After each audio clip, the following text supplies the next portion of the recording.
Welcome to Heat, Hope, and Hard Times, the podcast where the ring is more than a ring. In professional wrestling, we see heroes rise, villains fall, and stories told through sweat, struggle, and sacrifice. But beyond the pyrotechnics and promos are real-life lessons about resilience, identity, failure, and growth. Each episode, we break down moments from wrestling, classic matches, unforgettable characters, and behind-the-scenes journeys, and connect them to the challenges we face in everyday life. Because whether you're fighting for a championship or just trying to get through the week, the lessons are the same. Take the heat, hold on to hope, and survive the hard times. Okay, welcome to a very, very special episode of the Heat, Hope, and Hard Times podcast. Why is it so special? Because I'm just going to say it. I decided that I'm going to bite the bullet and do YouTube content as well for the channel. I was really hesitant on it, but I figured why the hell not? I'm having fun. I know things about wrestling, and I like to hear myself talk. So, this is the very first episode that we are recording live in studio, otherwise known as The Basement. And we are here with the one, the only, Chris O'Mealy. So, Chris has a very long storied career in the pro wrestling industry. He has been a commentator, an announcer. I believe he's done some in-ring work and training. There we go. That's always nice when you acknowledge that I'm right. Don't ever forget that. And for those of you that cannot figure it out, Chris and I are very, very close friends. We've known each other for a few years, all through the wrestling world. So I am going to warn you now that words are going to be said. Things are going to be talked about that are maybe a little taboo, maybe a little bit of tea getting spilled tonight. And I'm probably going to insult him and vice versa. So, Chris, introduce yourself. Well, thank you for having me on. First of all, it's a pleasure to be here in the comfort of your own home, to be your first in-studio guest, your first one on YouTube. This is very exciting for me. I'm so honored. I'm so privileged right now. Well, you should be. You should be. You should just be privileged to even know me. So we're off to a great start. We are. Right I here. told you it's going to be good. We're going to have fun. I'm going to always be like checking the screen to see how we're looking and stuff because I've never done one in person. He's just doing it to look at himself. I am. He's not wrong. But now the screensaver's up, so we're good. Now I can't. Okay, Chris, introduce yourself. Give us a rundown of your background. Tell us who you are. So, I have been involved in professional wrestling since 2005. I started off as a ring announcer. I've done commentary. I've done backstage announcing. So announcing is like the primary gig, but I've gotten to ref a few matches. I've gotten to be a manager character. And at one time, I even went insane and became a booker and a promoter. The only thing I've never done is have an actual match. That's kind of like the last goal. But I've talked to a couple of people in wrestling. They know that's my goal. We've come up with a couple of ideas. So it's on the table. And could 2026 be the year it happens? Very well could be. I think it needs to be. Chris O'Mealy against the high five guy. One-on-one. That's what we got to do. Ricardo, book it. Red Rose Rumble 4. He might. Don't tempt him. He's going to have to. So outside of wrestling, who are you? So I am a little bit insane, but I'm a creative. No shit. So I'm a podcaster. I have my own channel now called Chris O'Mealy's Universe, which you can check out. I'll give you the link so you guys can check it out in the description of this episode. But I am on all the major podcasting networks. I'm a Twitch streamer. CKCC Online is the channel right now. That was my old brand. I'm adjusting back to the full-on brand with my name. It's just easier to get yourself out there if you're just using your name. So I've kind of transitioned that way, but still using the Twitch channel.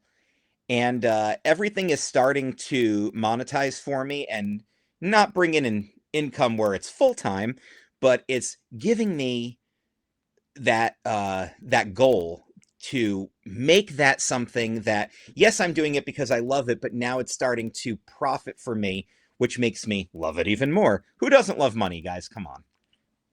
But I'm also a survivor of Disney. Yes, there we go. Talk about it. Talk about it. So in college, I didn't know what I wanted to do with my life. That's actually relevant to my wrestling story as well. But semester's winding down. I'm a senior. Everything's pretty much done. I just have like that one class that I haven't finished yet, and then I'm going to graduate. It's one of those like really easy classes you can do in your sleep, and it meets once a month. So I'm no longer living the college experience. I'm back at home. I've got a part-time job, and I don't know what I want to do.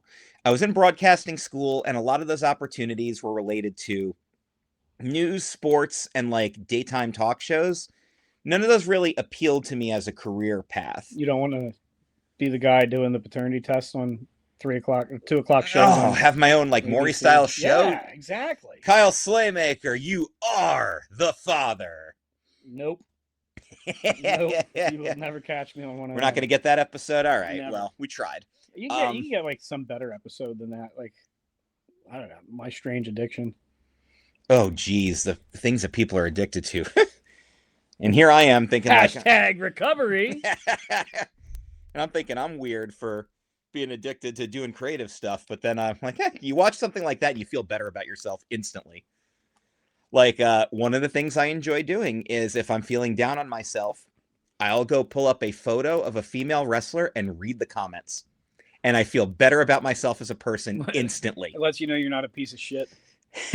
Like, I mean, I probably would have made some of those comments myself when I was 16, but yeah, we're not there anymore. It's always great when you see them coming from very clearly full-grown adults. Oh, and you're like, and their profile picture isn't even of them; it's of an anime waifu girl or like, or a Japanese female wrestler. And I'm like, your opinion is not relevant. Okay. But no idea what I want to do. And one day I'm hanging out with my friend Tori. And she goes, well, I'm thinking about doing the Disney internship. Have you ever considered that? And I didn't do an internship in college. I did a study abroad program instead where I went to Europe for the summer. And that was awesome. Fantastic experience, but no internship. So she's like, have you ever considered that? I'm like, I never even heard of that. What is it? She goes, it's a Disney college program. You go down there, they give you housing, and you get to work there. So it's a paid internship. A lot of internships, as you know, are unpaid. Mm-hmm. I'm like, well, that sounds pretty neat. I'm like, and how long does it last? She goes, well, it lasts for a full semester, but you can also do an extended program. And I'm like, yeah, but I'm graduating. She goes, well, that's okay. You're eligible 1 semester post-graduation. Well, this is perfect. Yeah. So I signed up. I did the interview. You do it over the phone. And I got hired to do attractions. And you get a lot of choices as to what you can do. I went with attractions because I figured if I'm going to go work at Walt Disney World, I'm not going to do something I can do in New Jersey. That's where I grew up. I'm a Jersey boy, folks. Bruce Springsteen, yeah. Unfortunately. So I don't want to work in a shop. I don't want to work in a restaurant. I want to work on a ride or do entertainment or something that's you're not going to be able to do. And as you know, I'm a very talkative guy. And I found out all too well. I found out after the fact, the more you talk on your interview, the more likely it is you're going to get an attraction that requires you to talk. So when I got there, they're like, you're going to be a safari driver at Animal Kingdom. What? Okay, that sounds neat. And I learned how to drive a 36-foot-long truck through very narrow paths at 8-9 miles an hour around wild animals and talk about them. And that's what I did for my Disney internship. And I did that from May until the new year. And then after the fact, I became a seasonal cast member. Seasonal, for those of you who don't know, basically means, yeah, you work here, but we don't schedule you. You work when you want to. And eventually you can get hired to be part-time or full-time or whatever. So I stuck with Safari for a little bit until I went to go work at Universal Studios, just because they had an actual full-time position open before Disney did, and I just needed to survive. But I stuck with it until they decided, we're not interested in some seasonal people anymore, so we're going to cut you off here. Okay, but it was a good run. So officially 2 years as a Safari driver. And it was a blast. It was a fun job. For everything that you can say about Disney and working there, because you have a lot of negative guest encounters and the weather can be very difficult to work with. Florida summers are brutal. But the fun of the job, getting to see people walking in through the gate, these families who are coming here for the very first time and just seeing their eyes light up at everything, it made it worth it. And that helped me discover my real passion in life, which is helping people. I enjoy helping people, which has led me to my current career where I work in higher education and all day long at my job, and I work from home. So, in the comfort of my own PJs with my cats by my side, I spend 8 hours a day helping college students. Good. Very rewarding. And Disney also helped my creative mind come out too. Because when you're surrounded by an atmosphere like that, it's going to get the brain flowing. I It didn't gets even the think juices about flowing. that. Yeah, it really does. Because you see all the details that go into all the attractions, and oh, check this out on Pirates of the Caribbean. We have this over here, and we did this on Haunted Mansion with this effect, and it really gets your mind going. So I think that helped a lot with the creative aspect of it too. Wrestling, of course, helped as well, but Disney really reinforced my love for helping people, my love for helping animals, and my creative side. And I am very privileged now to be able to do all that stuff, whether it's my full-time job or going for my realty license. I mean, how cool is that going to be to help people find their homes? Like, this is the place you're going to live in, that you're going to call home, and I got to help you find that. That's very rewarding for someone like me. And then on the I side, never even thought about that side of it for you. yeah, and that's why a lot of that stuff appeals to me. And now, getting to partner up with Hershey Medical to do charity events for them has been extremely rewarding because I'm already doing something I love, playing video games. But now Ooh. yeah, but now I'm doing it to help sick children at the biggest children's hospital in Pennsylvania.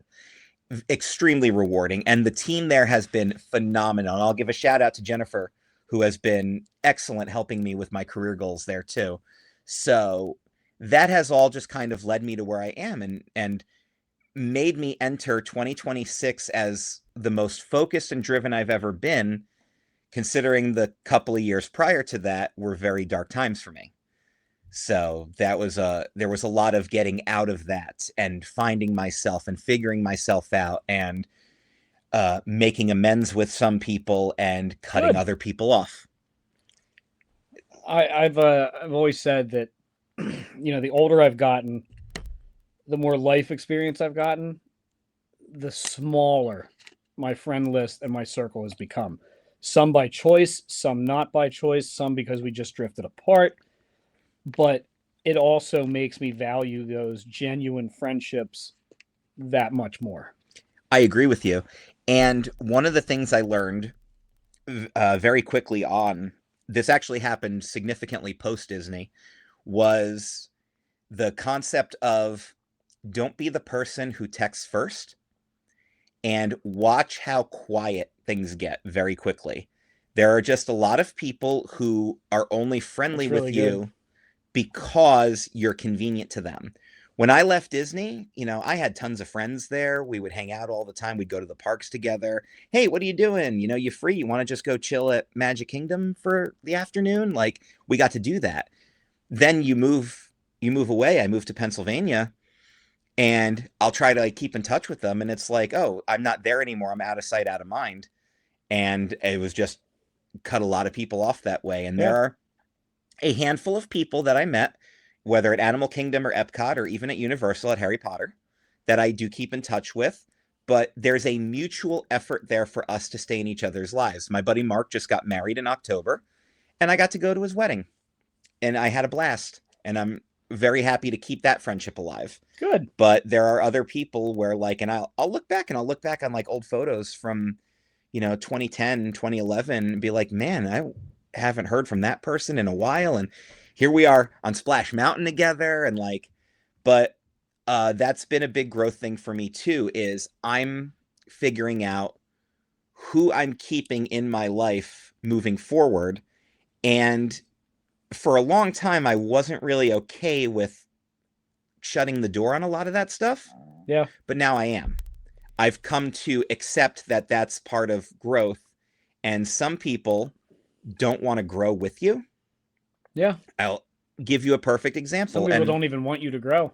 And that's also true. I'll give you a perfect example. And I said, you want real and raw, right? I want as real and as raw Okay. as you can give me. You got it. So I was friends with a guy named Mike for 30 years. I met him when I was in Scouts. This is like middle school, right? We've been friends forever. Last year, I officially just told him I'm done. Because for the past 10 years or so, he has proven he is not interested in growing as a human being. I had always tried to defend him. I'd always tried to help him be social. I'd always tried to include him in things. And he just wants to remain a miserable human being. And I realized last year, a big year of growth for me, I was like, I've outgrown you, dude. Our friendship doesn't mean anything anymore. It used to, and I'm very happy to look back on those memories and keep those memories. But the memories I have now, the things that are happening now, are not relevant. They're not good for my mental health. They're not good for my growth. And you're not rooting for me. So why are you still around? And Good I let for it go. you. And I let that go. And that was a very long-term friendship. And a few years earlier, I had done the same thing. I won't divulge into politics here, but somebody with very different political views than me, specifically women's rights, a 21-year friendship, I think at the time, decided he didn't want anything to do with me. And I said, I'm not sad by this because you and I are not on the same page philosophically, and that doesn't necessarily mean anything. I've got plenty of friends that I can disagree with on stuff. Part of being an adult is being able to disagree and still be friends. But this was not in this day and age. Not in this day and age. But this was a very clear case of my views on women's rights do not align with his. He does not have a positive opinion on that matter.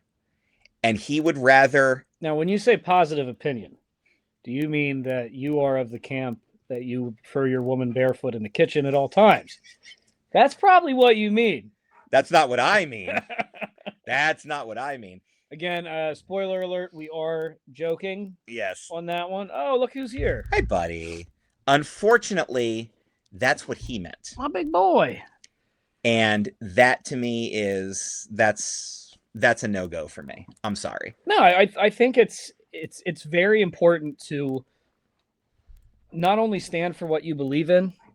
Diesel, I know this dog is going to knock something down. You stand for what you believe in, and you're mature enough to, like you said, like differing opinions. You don't have to stop being friends with somebody for differing opinions. Now, if that differing opinion ends up getting you treated like shit by somebody, get them out of there. Yeah. Cut them out of your life. Life's too short to just surround yourself with, yes men and people that, quite frankly, are holding you back. I think you really hit the nail on the head, and you put it really good when you said they weren't interested in growing, they weren't rooting me on, or they just simply didn't want to grow. Like, life's short. I know we're not the first people to say this, but like the older you get, the faster time flies. Yeah. So why are you going to sit down and sit there and just be like, oh yeah, I'm going to hang out with this guy that we just fucking hate each other and we keep arguing. It's pointless. Yeah. But go ahead.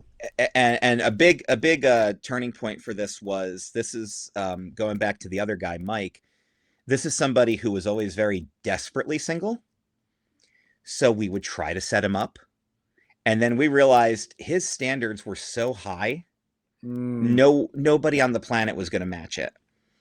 And he used to frequent strip clubs, take strippers out to dinner. Find the high standards. Take strippers out to dinner, and he would get mad when we would judge him for that. And that was his whole point was, it's my money, I can do what I want with it. First of all, it's your parents' money. Second of all, I'm not judging you for that. I'm pointing out that you desperately want a girlfriend, but you're not doing things that will appeal to women as a whole, and then you're getting upset that no one's giving you a chance. And you're blaming it on your wheelchair because he's disabled. No, that's not it, dude. We knew people that would look past that and see him for who he was, and then they saw him for who he was. It was a piece of shit.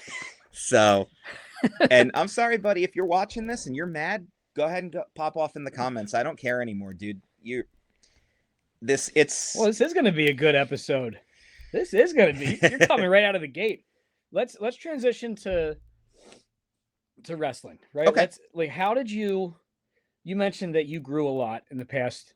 Well, I mean, everybody grows every year, but how has wrestling helped you grow? Oh, great question. I know that's why I'm the host. Wrestling saved my life 3 times. Okay. Once was getting into wrestling in the first place. Again, going back to college. This is while I was actively in college. Didn't have direction yet. I was just taking the gen ed courses. I was straight out of high school. I didn't really want to go to college because I didn't know what I wanted to do. It was kind of like my parents were like, well, we're paying for it, so you're going. See, let's get all your gen eds done. So I'm going to a community college, taking English and science and history and math and all the stuff I took in high school. I didn't take it seriously because I was like, and first off, I'll go on record by saying gen eds in college are bullshit anyway. Like, you should go to college for the thing you want to do. Like, if I chose a trade school, I wasn't going to be taking a math class. So I don't know. That's a personal gripe. We can do a whole other episode on that. But I didn't know what I wanted to do. I think I declared to be a journalism major because I was like, well, at least that sounds like something that would be fun. And then that summer, I would watch pay-per-views with 2 of my friends at my friend's girlfriend's house, who was right down the road from me. We'd all get together. I think we were taking some classes together anyway. We're taking a Spanish class together. So we're kind of like doing our Spanish homework over the summer. It was a summer class, watching like I don't know, Eddie Guerrero do stuff, and I'm like, man, guys, I really don't know like what I want to do. And they're like, well, we've decided we're going to take the broadcasting route. You should join us. I'm like, well, that sounds like fun, television. And so that's where the broadcasting stuff came from. So first day of class, we're in a TV class. There's maybe 20 of us. It's a small niche program. So there's a couple of us. And me and my 2 buddies are sitting in the back of the room with another guy. And professor comes in. He's like, all right, since we're small here, let's all introduce ourselves and say where we're from. And he calls on the guy sitting with us. And he goes, hi, my name's John. I'm a professional wrestler. And we all do this is for the benefit of the YouTube only, but the slow head turn, like the you're a what? And that's how I met my buddy John Salinas, who wrestled as Johnny Toxic. He was trained at the IWF in New Jersey, ran by Kevin Knight, not the Kevin Knight in AEW. But that's the school that produced Jay Lethal and Darren Young, and also a gentleman by the name of Joey Image that you might have heard of. Joey Image? That guy sounds like a dick. Depends on what day you talk to him. I can't wait to have Joey on now. Oh, yeah. I posted the General Kiesel episode this morning, and I tried something a little different. I posted the clip, the teaser clip, instead of just posting, hey, new episode out now, available on Spotify, whatever. Right. And Joey's like, there's no link. I'm like, well, that's search it. Called a teaser, but yeah. Link. Yeah, that sounds like Joey. Good old Joey Image. Wait till you're in the hot seat, buddy. So, talking to John that semester, we formed a friendship, obviously, and I was like, man, I'd love to get involved, but I really don't know how. And he goes, well, why don't you come to the school with me one night? Okay, that sounds like fun. So on a snowy December night, this would have been on a Wednesday because their training course is on Wednesdays in 2004. John drove me up to Pittston, Pennsylvania, a shithole garage in a shithole part of town where all great origin stories happen, of course. Always. And that's how I met Johnny Glitter, the wrestling promoter, and Justin Glory, the student teacher. I met Jason Porter, Mike Collis, and Matt Turner, all very early on. So shout out to those guys, because I still keep in touch with all of them to this day, and they're good people. And I couldn't afford to train to be a wrestler, and I never thought wrestling was going to be the goal anyway, because I just don't have the athleticism for it, and I knew that. I wasn't going to try to like fake my way through that. But they're like, we could probably find something for you, blah blah blah. When you have the money, come and talk to us. So I didn't have the money to train, but I still went every week just to watch and observe, and I did that for a couple of months. And then one day they're like, we noticed you've been here, you're asking all the right questions, we can tell you want to do this. We need a backstage correspondent. What do you say? I would love to do that. Great. So we're going to train you. So they trained me how to do backstage announcing. We had a show coming up in April. Luke Gallows was going to be on that show. He was a World Star Wrestling guy before he got signed to OVW. He was on his way out. So this was like his last string of shows before he officially went to OVW. So that was going to be a big deal. And then the show got canceled. Happens. It's independent wrestling, right? Yeah. Okay, so we're going to move on to the May show. Okay, so May show's coming up. The Wednesday before the show, this is on a Saturday, we go to the school, and Johnny Glitter goes, our ring announcer canceled. We need a ring announcer. You're the ring announcer now. So I learned how to be a ring announcer with 3 days out before the show. I got talk about pivoting. After 2 solid months of backstage announcement, now I'm the ring announcer, which the good news is it wasn't a hard pivot. It's just a different mindset, standing in the ring, facing the hard camera, projection, index cards. Whereas before it was all just backstage rehearsal, off the cuff kind of stuff. So it wasn't a hard pivot. I'd already worked on tone, projection, poise, holding the microphone. So that part wasn't difficult to pivot from. It was just one of those, okay, but now I'm going to be in front of people. So big difference. Yeah. Big difference. May 14th, 2005, Matamoros, Pennsylvania. That's the origin. But like I said, my entire mindset changed. And for the first time in my entire academic life, I made straight A's. Wow. 2 semesters in a row. Wow. Because I had a lease on life now. I had driven purpose. I was excited. It was the first time I'd ever really gotten excited, because I was either not getting paid or getting a couple of bucks or whatever, but I wasn't looking at it like a job. Before that, all my jobs had been, I worked in the rental store at a ski resort. I stocked shelves on a grocery store. I was a camp counselor. Like, I did mundane jobs. Yeah. Now I'm a professional wrestling ring announcer. How freaking cool. Like, it really is, important for anybody that has not experienced this will hopefully experience it someday. When you find something that you genuinely love to do, it's one of the greatest feelings in the world. It is. Yeah. It's so empowering. It's so invigorating. And when you can find a way to get money from doing something that you genuinely love and enjoy, it's a game changer. It's so good for your mental health. It completely turns basically your whole world upside down in a good way. Like I said, I was just a 20-year-old kid who didn't really know what he wanted to do. And I was very fortunate. I had a lot of support from my parents. They came to the first show. They thought it was really fun. They came to subsequent shows. My sister came to a bunch. A bunch of my extended family came to them. The first time I ever promoted a show, half the crowd was just our friends and family anyway. Hey, that counts. But exactly. But everybody had a good time. They were there to support me, and they still to this day support me. They don't because I live in Lancaster and they're in Vernon, New Jersey, so that's 3 hours away. So they're not always here, but I have that support. My friends and my family are always following what I'm doing, and they encourage me. They oh, that's so cool. Like, I'll give a shout out to my cousin Mike, who's a police officer in New Jersey, who outright told me, he goes, I'm really proud that you're my cousin. Good for you. And that means a lot to me. And good for you. Yeah, because he loves the Twitch streaming and the wrestling stuff. He thinks that's so cool, and his friends think it's cool. So see, that's why I love podcasting, and we're touching and impacting more people than we realize. Oh, 100%. 100%. Like that's always amazing to me when somebody will say, like, and I'm talking more about my previous podcast, but like people can be like, oh, I've read your books, I've I've listened to your podcast, or I saw you speak on this stage or that stage. And, that part of my life really has been over for, I mean, since like at least 3 years now, maybe 2 total, depending on how specific we're being with date.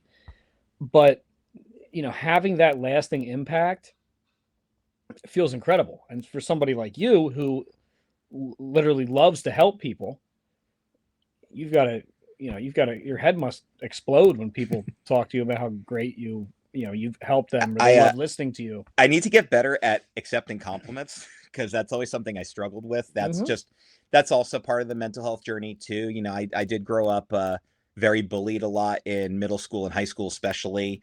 So I had a lot of trust issues for a long time. Are you actually being nice to me, or are you, like, that kind of thing? That took a long time to get past too. And I do still struggle with that on occasion, because you never know if somebody's being sarcastic or not, but I've gotten a lot better at it. And I've also made new friends and made new connections through wrestling and creative ventures that I wouldn't have made elsewhere.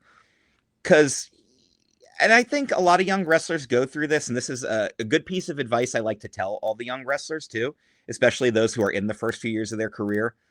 It is very frustrating when you have a really good friend that is only ever buying tickets to Raw, and they're spending hundreds of dollars for nosebleed seats, but they won't spend $15 to come watch you do your thing. And that can be very disheartening. You need to I never even thought about that. You need to just kind of accept that maybe that you're just not going to convince them to ever give independent wrestling a try. Some people just don't do it. NFL fans aren't going to every college game. Major League Baseball fans aren't going to their local single A games. Sometimes they just like the star power and the showmanship, and it's not about the actual wrestling. And that's fine. Keep going and talk to the people who are there. Those are going to be your people. Do it for them. Ooh, nice. You do it for them. And it's a bad mindset at first, because it's like, my God, my best friends just won't come support me. But you know what? Those are your friends. Here's really some new friends for you. Go hang out with them, because they're already there.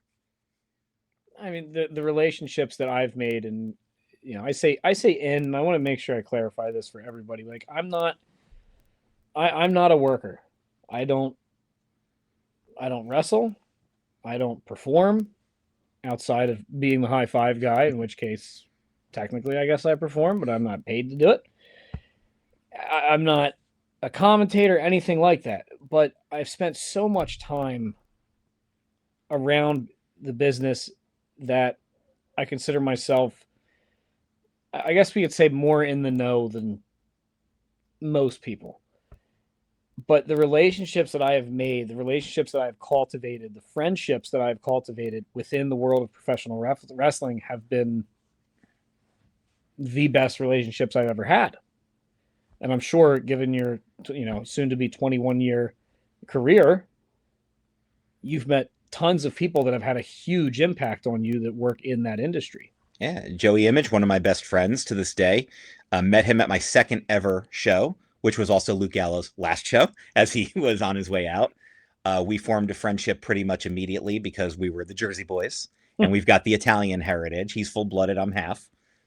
But so he can be in the mob, I can't. Whatever. No, Joey the Enforcer Image. But we've stayed friends all these years. Christian Elliott Decker, everybody. One of my best friends. Those guys, those are my guys. And John's very busy because he is a very successful DJ. So I don't talk to him that often, but every time we do talk, it's like we never stop talking. Nice. And those are the friendships that I really value. That says something. That really does say Matt something. Turner, who's very successful with the Stardom podcast. I mean, he even outdrew Steve Austin and Eric Bischoff's podcast. I think Chris Van Vliet is the only one he never actually caught, but Stardom was outdrawing for a little bit there. When I see him, no time has passed. I greet him. I give him a big hug. I congratulate him on Stardom cast, and we just talk like no time has passed. It's a very big brotherhood, and I've met a lot of people from the 2000s to 2010s, from running GSW, working backbreakers, working for a couple of other one shots here and there, where it's just like, hey, I'm going to go do the show. Why don't you tag along? Not a regular thing, but meet a couple more people. Yeah. And they treat you like you're a brother from the minute that they meet you. Now, wrestling does have some shitty people in it. That's all aspects of life do. Hold on, we'll get there. Well, we will get there. Before we get to the specifics, I just want to point out we are doing better at eliminating those people. But there's a lot of good people. I can agree with that. A lot of good brothers and sisters, people I'm very, very proud to call friends, and people I'm very, very proud of seeing their success. I love seeing my friends succeed. That makes me so happy. And as a creative content person like yourself, and with wrestling, there is going to be some professional jealousy out there among people. Oh, yeah. And some people, I guess they think that you're going to take their fans away from them. And it's like, no, it doesn't work like that. Like, yes, they can listen to my podcast and your podcast and other podcasts. There's plenty of room for it. You're not stealing anybody. So I see no benefit from people trying to hold each other back. I think we should be supporting each other. And I tell that to all of the young wrestlers out there now, because I am very privileged to be at that point in my career where I can give back, because I have learned so much from so many wise people, from all these seminars I've attended, and just sitting in the locker room and going on car rides, which is some of the most fun you can have in wrestling, by the way. Just listening to stories and listening to advice and the whole stories from the road. Yeah. And just so many things I've learned. And I always tell people, I'm going to give you some advice. And this is not coming from me specifically. This is coming from people way smarter, way more advanced than me, more experienced than me. Like Kyle Slaymaker, for example. Thank you very much. So I don't want you to think that I don't want them to think that I'm like trying to come up with this stuff on my own. But, I want you guys to listen, because this really helped me and I think it'll help you. And you learn very quickly. Some people, they don't want to take advice. They don't think they have to. Very infamous moment in a certain elite company, where a certain high profile wrestler that does cowboy shit decided he didn't want to take advice from Arn Anderson of all friggin' people. I will sit in the car with Arn Anderson and I won't say a goddamn word, because I just want to listen to him tell me stories. Oh my God, yes. Oh my God, yes. So stuff like that irks me. And now I'm at that point now where, like, I am a very non-judgmental person. I give a lot of people second chances, third chances, even seventh chances, because I believe very strongly people are capable of growth and change. Yeah. And I base that on myself. I think about who I was last year, the year before that, and I don't even recognize that guy some days. And I'm very proud of the journey I went on to get to where I am today, to mend fences, cut certain toxic people off, and also make a concentrated effort to keep people close to me, because I'm choosing my people now. And wrestling, it's no different. You're gonna have those people. You're going to have the people that you want to go in the trenches with. Yep. And you're going to have the people that you learn very quickly think that they know everything. And it's just like, okay, you know better than me. Go. Have at it. Go. Chris, what's who in your entire pro wrestling journey has had the most profound impact in a good way? Oh, man. I can't say it's one person. There have been a couple. Okay. The very first person that really had a profound impact for me was actually Justin Glory. Okay. Justin Glory was the student teacher at World Star Wrestling. He had been around for a little bit. I don't remember specifically if he was a Johnny Glitter original trainee or not, but he became Glitter's right-hand man. Obviously, Glitter, being an older guy, can't get in the ring and do everything, but Glory can. And this was a guy that was always very humble and very, very fatherly in a lot of ways, even though he's not that much older than me, because he treated us all like his students. He had a teaching background, so made it easy for him. And I learned a lot of life lessons from him right off the bat. he was very, very good at not explaining it to you in a way that sounded like he was instructing you. He did it in a very friendly way. I'm not telling you this because it's the way that it is. I'm telling you this because it's the way that it needs to be. And here's why. Good. And he was very, very good at that. And I learned a lot about humility off of that because, like every other person in the professional wrestling business in their first year, especially turning 21, I was just like, look at me, I'm in wrestling. I'm the badass. I'm the best. Yeah, and I had to No more bullying Chris, you fuckers.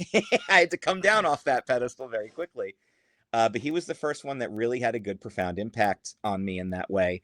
I know he probably doesn't feel like that, but Joey Image, just the friendship that I formed with him, you know, he's a funny, goofy guy.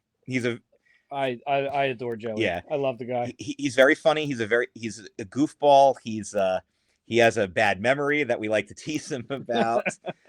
He'll say some really random, wacky stuff, but he's a lot wiser than he's ever going to give himself credit for when it comes to wrestling. Oh, absolutely. You can hear it in his commentary. You can absolutely hear it in his commentary. And he is just seeing how humble he still is. And I know it hurts him because he can't go anymore because he did have to retire. And I know that still gets to him in a lot of ways, which is why when I got picked to do commentary for 3LW, Jesus Ricardo Rodriguez had asked me outright. He goes, if you know anybody, pull him in. And Joey was the first person I thought of because I know he'd want to do it. He would be involved. He wants to stay involved. Mm-hmm. And I know he and I would work really well off each other because we have known each other so long. And that is the biggest compliment that I get about our commentary is how clear we are, that you can understand us, which is something that some independent commentators don't do.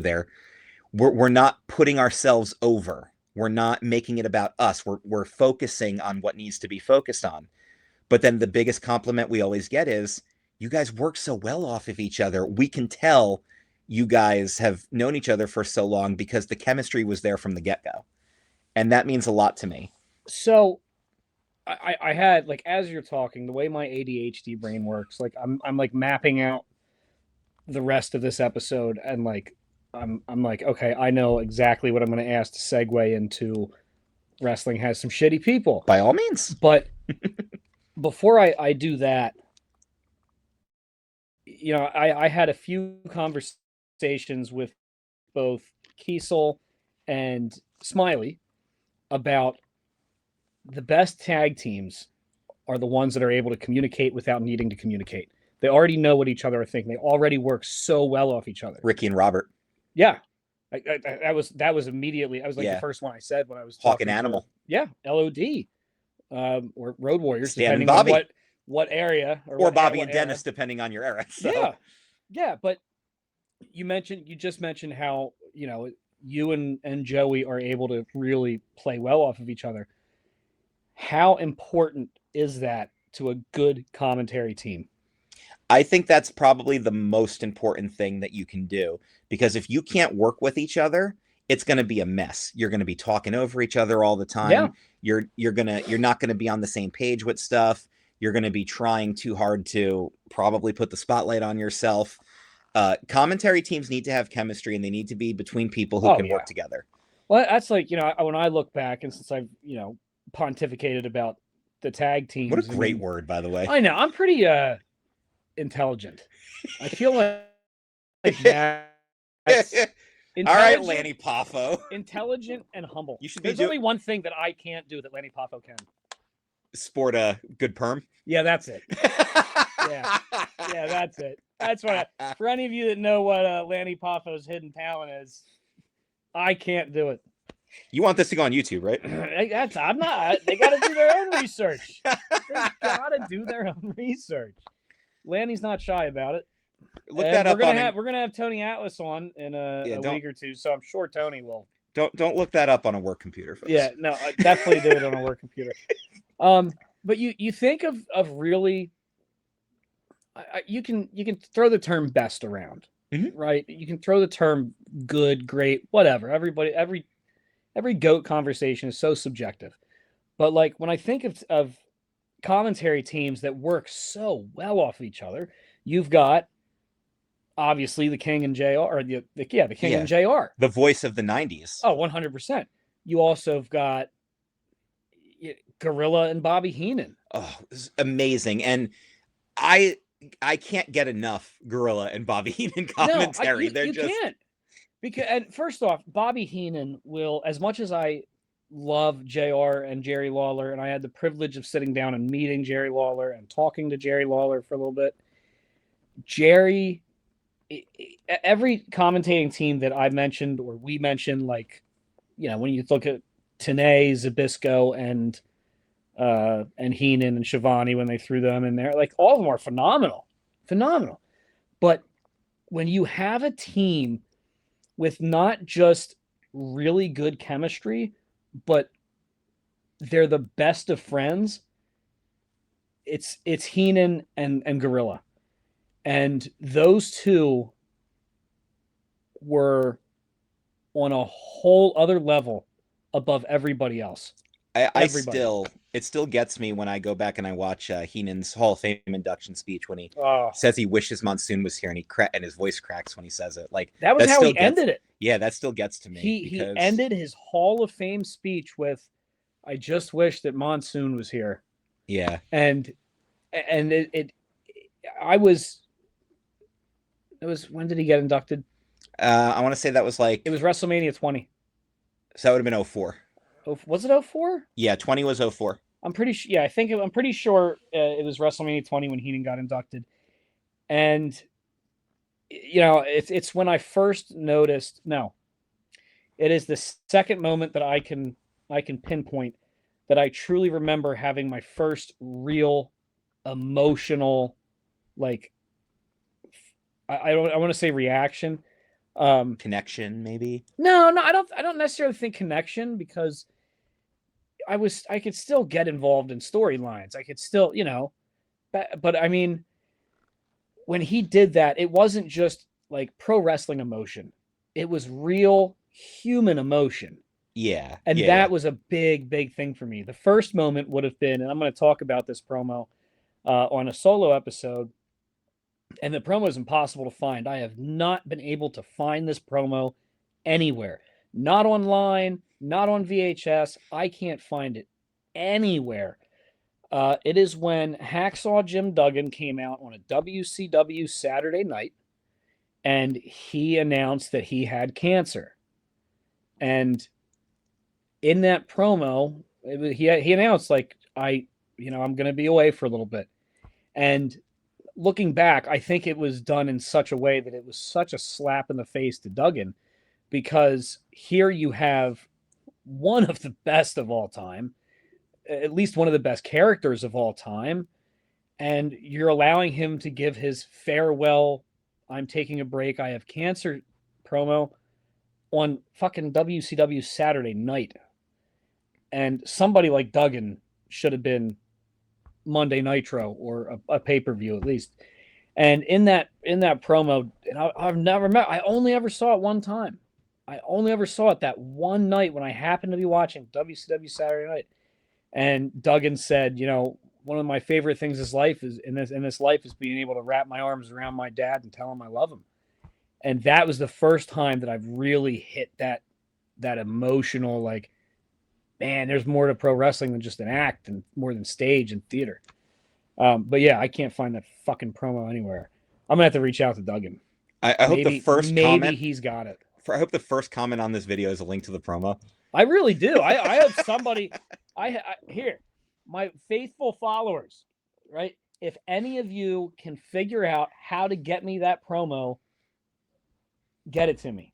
I will give you credit in the episode that I do. 100. I might even have you on the podcast.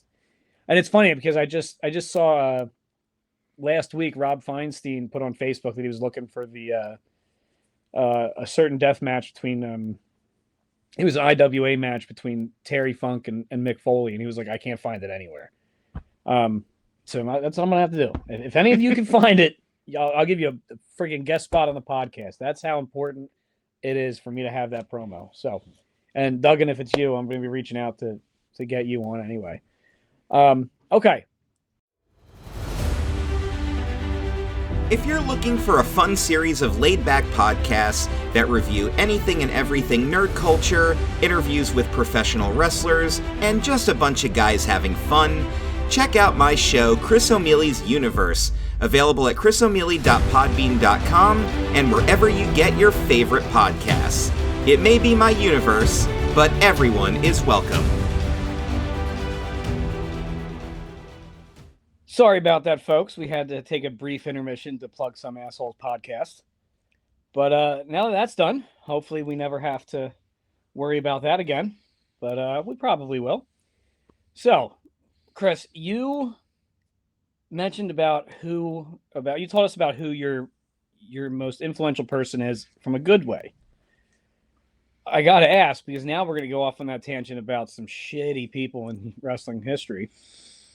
This might be a 17-hour episode. Who knows?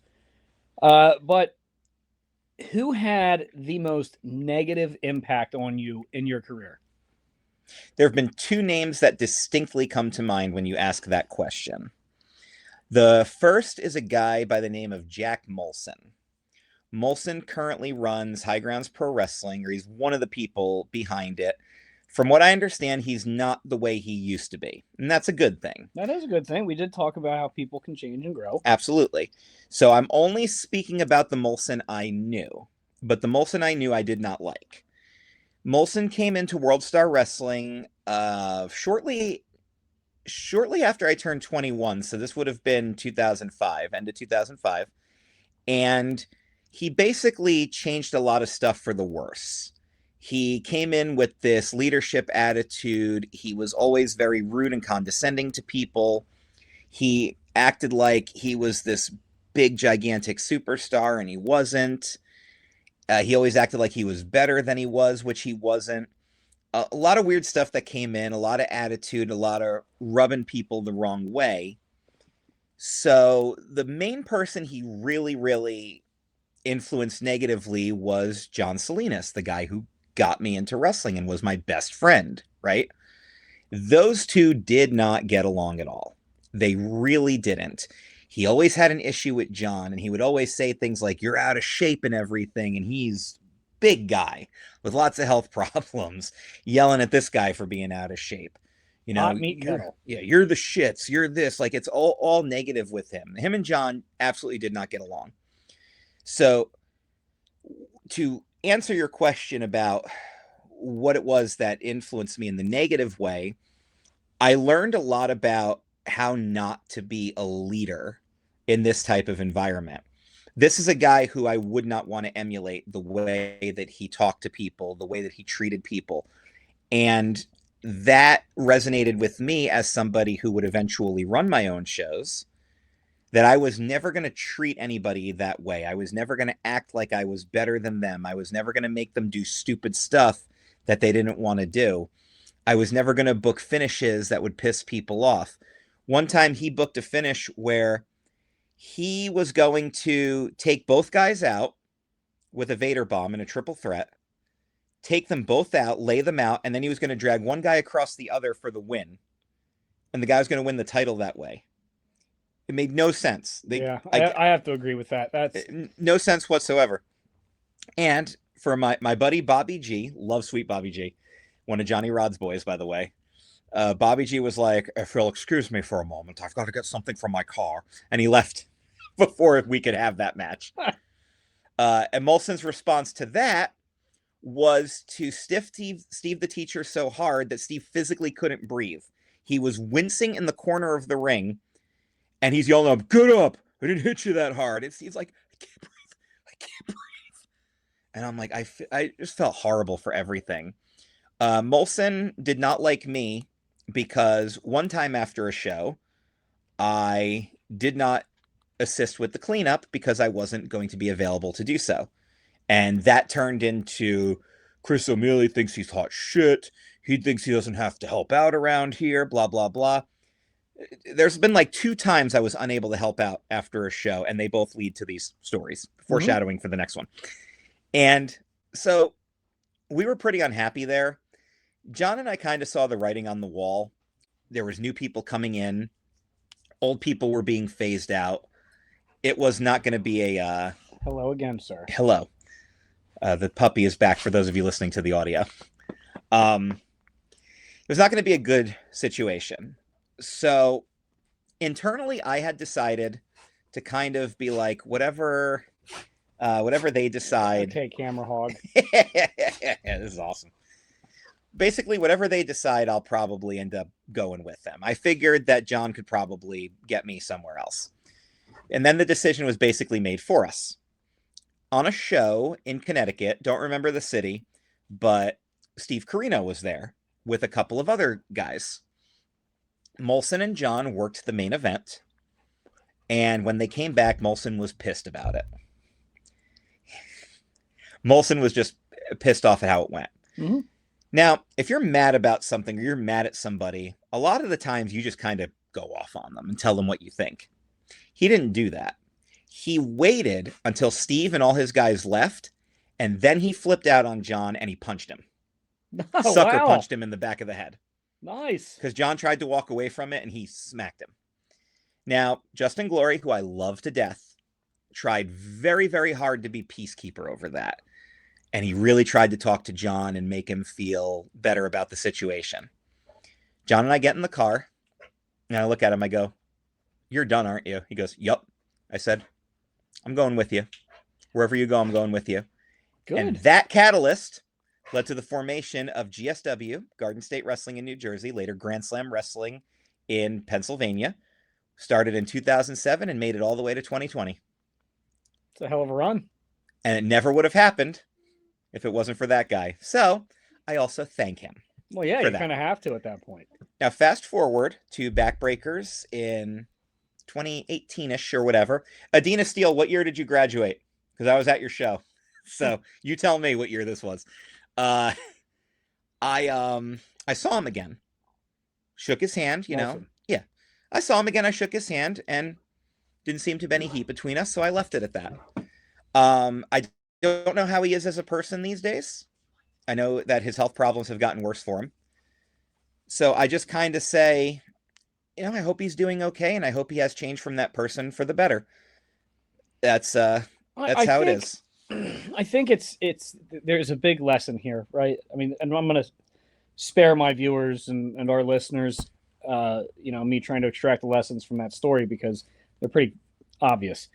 But you're handling it the right way. You're handling it with grace. Like, hey, look, this happened. I'm not going to ignore the fact that this happened. This is how it made me feel. And I truly hope that things are different now. I think that's a really good, mature way to look at it. Yeah. And I admittedly, it took me a while to get to points like that with certain people, but that is my mantra now. And that's why I said people are capable of change. And that's why when I notice that somebody has changed for the better, if we've had disagreements in the past, let's leave it in the past. Let's start fresh. Let's restart or just start over. Mm-hmm. But when people don't want to change, eventually you have to make that call and just say, I don't want anything to do with you anymore. Yeah. And it's one of those things like, obviously the whole premise behind these podcasts, this whole show is, translating the lessons from the ring in the ring to life outside of the ring. Yes, absolutely. And I'm going to do that too. Cough away. Cough away. But who knows? But it's frustrating because, I'm sitting here thinking of what you just said with, you can only tolerate so much. And at the same time, we can't control other people's actions. We cannot. The only thing we can control in this world, like truly control, is our own reactions and our own responses. And I think the way that you just handle that is perfect. I mean, there's definitely people in my life, past tense in my life, that I've cut out, again, some by choice, some not by choice, some out of necessity, Sure, some out of growth.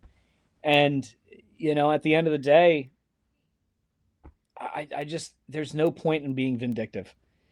I firmly believe the hurt people adage, and believe me, I've seen that a lot in these past I've years. been that person too. Yeah, so have I. Yeah. So have I. I mean, I've been hurt, and I've also done the hurting. Yeah. I think if I look back, I think there's a lot of, at least a very long period of my life where I did the hurting, um, much more than I was hurt. And then maybe some of the responses were karmic. I don't know. But at the end of the day, it doesn't matter. I choose to be happy. I choose to move forward. I choose to do things of my life that I genuinely want to do, like this show, like going to wrestling, like being involved with the guys and the females as much as I can. And it's such a healthy mindset, right? Of just saying, you know what, shit happened. I'm moving on. It's not shit happened. Now I'm gonna fucking screw you over Yeah. the first chance I can. Sure. And I've definitely been that person before too. Oh yeah. And I'm very proud to not be that person anymore, because it's one of those deals. I'll look back on myself even as recently as 2023, and I don't even recognize that person anymore. I mean, I fucking A. Whew. And I'm so glad I'm not that person anymore. 2023 was the last year I had, I don't want to say with alcoholism, because I'll always have alcoholism. But that was the year I quit drinking. Yeah. It was November 4th, 2023. And yeah, man, I look back and it's like I can't even fathom who I was at that point in my life. Yeah. And then, you do the step work and you do the meetings, and it's like part of that is you have to, if you're in recovery, you really do have to take a look at the factors that led you to using whatever substance your drug of choice was, right? Mm-hmm. It's not just, oh, I like to drink, right? It's why. It's what I was using the drinking for. It's why, because at the end of the day, I still had a choice. Even though, yes, addiction is 100% a disease, and I will stand behind that statement till the day I die. Absolutely. I agree. But it's so much, why did I choose? Exactly. Yeah. And I'm glad you said that too, because that is a lot of what it is. I look back on that person, and I'm just using that as the example, but like that, who I was at that person, and what I thought I wanted out of life, out of relationships, out of career. And now I look back on that and I'm like, I don't know why I thought I wanted any of that at the time, but I really didn't. But for some reason, I thought I did. And coming out of that mindset and expanding through therapy, through just personal growth, through conversations with people like you and other friends who amazing people really support me and have my back, even if they patting themselves on the back in the process. Oh, I hurt. That's probably why I have the shoulder issues that I do. I just pat yourself on the back too much. Self-congratulating. Yeah, but like it's amazing to think about that mindset, and I have a lot of sympathy and a lot of empathy for a lot of people. Mm-hmm. Oh yeah, and I will always be sympathetic and empathetic to those people I'm leaving behind, because I still care about them.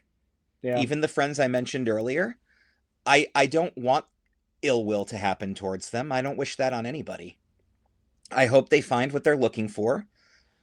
And just because I don't want you to eat at the table with me doesn't mean I don't want you to have food on your table. Yeah. So no, that's like, I get it. I mean, and there's so many. I don't want to say there's so many. There's a few people in my life that I have found it very, very, very hard to not want to get back at. One is the guy that sexually assaulted me when I was a teenager. And, I thought he was going to die in prison. I hoped he would. He didn't. He's living probably 5 miles from here right now. And, that one's a tough one for me. But at the end of the day, like the the human side of me is like, well, he did his time. Did he change? I don't know. I have no desire to know if he changed. I'm not wishing somebody would go out and kill him, but I mean, I do find that there are those people that you do have trouble, or at least I do. I don't want to speak for all of you. Um, you feel they screwed you over so bad or did something.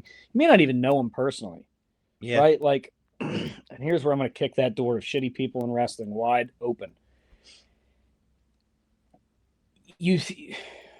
Wrestling's got a lot of, and the world too. The world does too. Really bad, objectively people. Everybody's flawed. There's not a single perfect person in this world. Anybody. Do not care. I think the only non-flawed person is a baby. That's it. Yeah, and even they cry. Exactly. But eventually we have to separate the bad from the good. Yes. Right? The bad actions from the good actions, right? And I found that every person in wrestling, without wrestling, there's good and bad in everyone. Right? So that being said, how do you, as a 21-year veteran, separate the shitty people, separate the good out of the shitty people? Like, guaranteed, in the 21 years that you've been working, you've come across people that you knew you didn't like, that you knew were shitty people, but you had to work with them. How? Sometimes you just have to have enough self-discipline to do the minimum needed for the greater good. So you're being lazy is what you're saying. Exactly. Yes, that's the answer I was looking for, Chris. You lazy prick. That's me. Laziness is the key to happiness. Boredom is the key to destruction. There we go. Yeah, I've worked with plenty of people. Egos. We had a guy one time, he didn't like the fact that we were using the fire bay and the firehouse as a locker room. He wanted to use their lounge area. He basically like broke into it himself. He goes, I'm going to get changed in here. They got mad about that. We almost lost the building. And my response to that was, he's a jerk. I'm not going to want to work with him again. But for tonight, I'm going to give him his ring introduction and be the professional, because I will still be the professional in the situation. Yeah. And it's hard to do. And sometimes in wrestling, it's very hard to do. And there are some people now to this day, and I won't say them by name because some of them are young and they've got chances to grow. But there are a couple of egos that I'm still surrounded by, and I see them. I see the way they talk to fans. I see the way that they make all these jokes. Hey, buy my stuff. Like, dude, just stop. Oh, Stop 100%. hassling people. Like, never shaking my hand or giving me like crappy, like little hello, like no eye contact. Like, I'm letting it go because I want to see that growth. And also, in a way, I want them to go and try to pull that with somebody else and see what happens. Yeah. You don't want to be the one to humble them, but you do want to see them humbled. Exactly. And I don't think that's a bad way of thinking. I think that you're absolutely right. I mean, I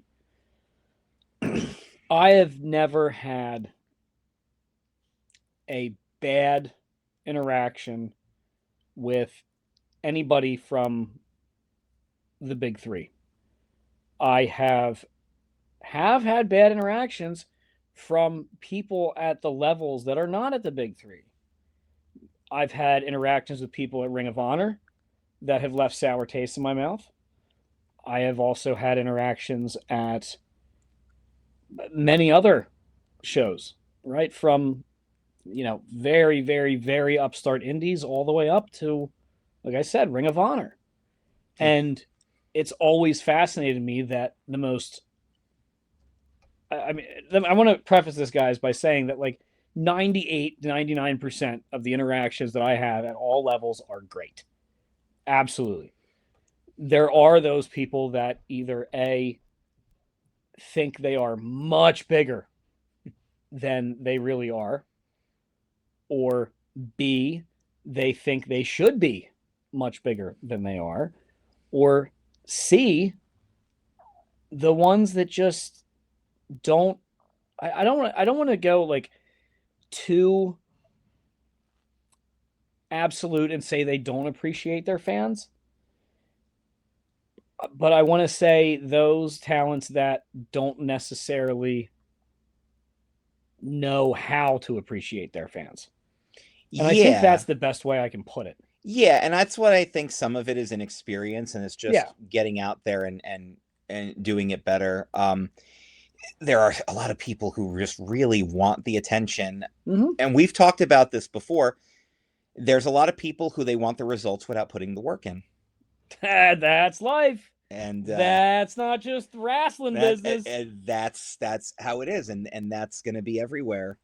So, yeah, I want to see them get those life lessons too, because I went through it. Mm-hmm. We've all gone through it. We've all been there to some capacity with anything. I did it with wrestling. Yeah. With wrestling announcing. I started, now here I am on this inner circle on this company. I'm giving creative input. I'm getting involved in angles. So now I think people are coming to me to ask me to work for the company. So I start thinking I'm big, and I had to get shut down from that because I was only 21. Yeah. Well, it's interesting that as you're talking again, to bring up my ADHD brain, I'm thinking of a blaring example of that, and I'm going to omit half of the people's names in this story, and I'm going to say the other people's names in the story. At least two of which, hopefully three of which, I can get on as guests. But it's like I will. Okay, so last year, I don't want to say what match it was, but I have a feeling that when I start talking about it, you will know it. Okay. One of the hottest tag teams in 3LW. You've seen them on AEW. You've seen them on Ring of Honor. Nice and smooth.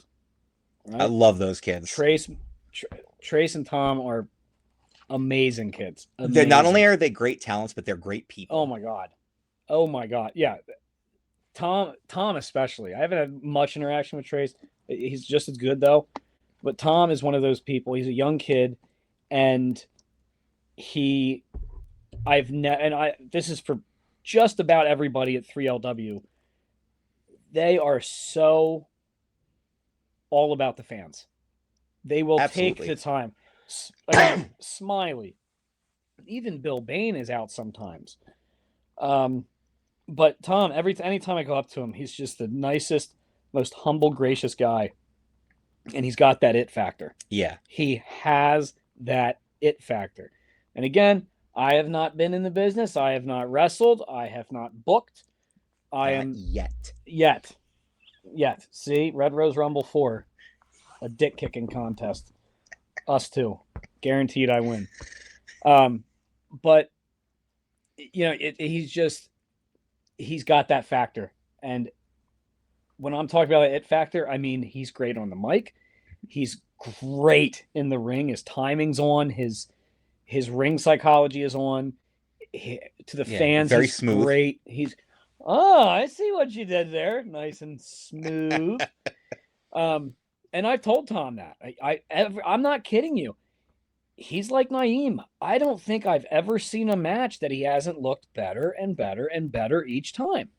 Well, anyway, all that ass kissing aside, there was a match this last year, and Tom and Trace were in a tag team match with two other people. These two other people were very well seasoned. We'll put it that way. Mm-hmm. They had been around, and Larry Peace, who will be a guest up here, Larry Keeping the Peace, was the referee. So I'm sure by now you know which match it was. And to the untrained eye, Tom made a very, very barely noticeable timing issue mistake. And again, like somebody like me who literally lives wrestling, I can see timing issues. I can see, and also when you're in the front row, it helps to see it too, because you don't have that distance. And the person on the other tag team started giving him some pretty stiff shots like really stiff, where I'm in the front and I'm like, "Oh, buddy, this might get bad real quick." And luckily, to Larry's credit, he got things to calm down.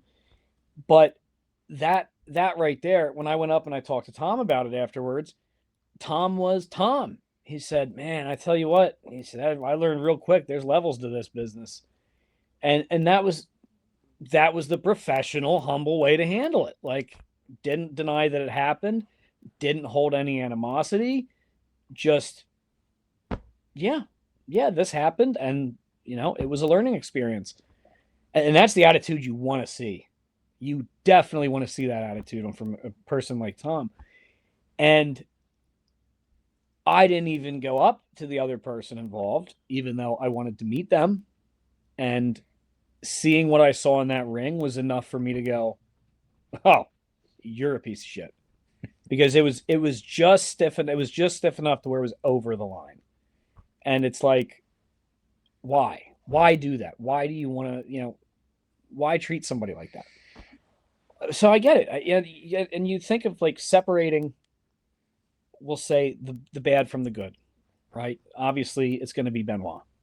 That's the big one. And I've been waiting for this episode to actually discuss the Benoit thing at length, because it's a great example of, I appreciate what that man did in the ring. I still do. I will say that as far as from a wrestling standpoint, nobody on this earth, say it and I'll kill you, is as good as Chris Benoit was. I'll give you your due. Don't even just wait. Right? I think from a technical wrestling standpoint, he was one of, if not the best. And what he did was absolutely 100% horrific.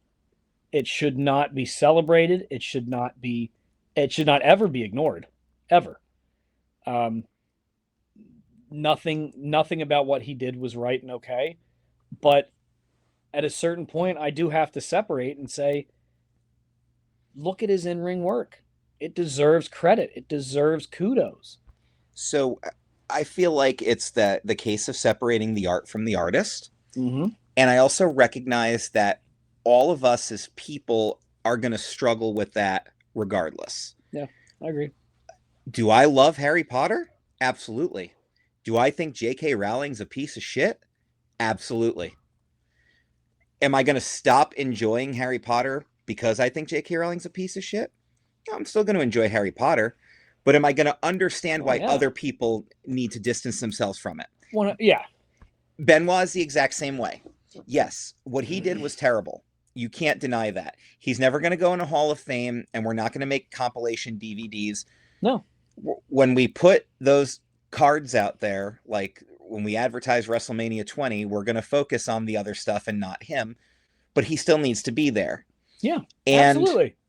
It's okay for me to go back and watch a Chris Benoit match and enjoy it because I'm able to do that. But I understand the people who can't. Yeah. And I also think that those people need to stay with what they've got there and don't worry about what the rest of us are doing, because that's something you can't really do either. You can't now come to me and be like, well, you can't watch that because of what he did. Yeah. If somebody comes to me and says I can't, first off, say I can't do anything, I'm almost guaranteed to do it. I've learned that, actually. Yeah. I've experimented with that, actually. Yeah. It's just, but yeah, you're right. I can watch, like, I'll say it. I do not like the person that New Jack was, but he's one of the best to ever do it in ECW. Yeah. He's entertaining as shit in the ring. His interviews are funny. Oh, they're unbelievably awesome. You better. Awesome. I think I might be getting Mustafa on at some point in the next couple of months, and I'm really excited to get that side. But it's like, yeah, I'm watching to be entertained. I'm not watching because I think everybody in there is a perfect person in any promotion.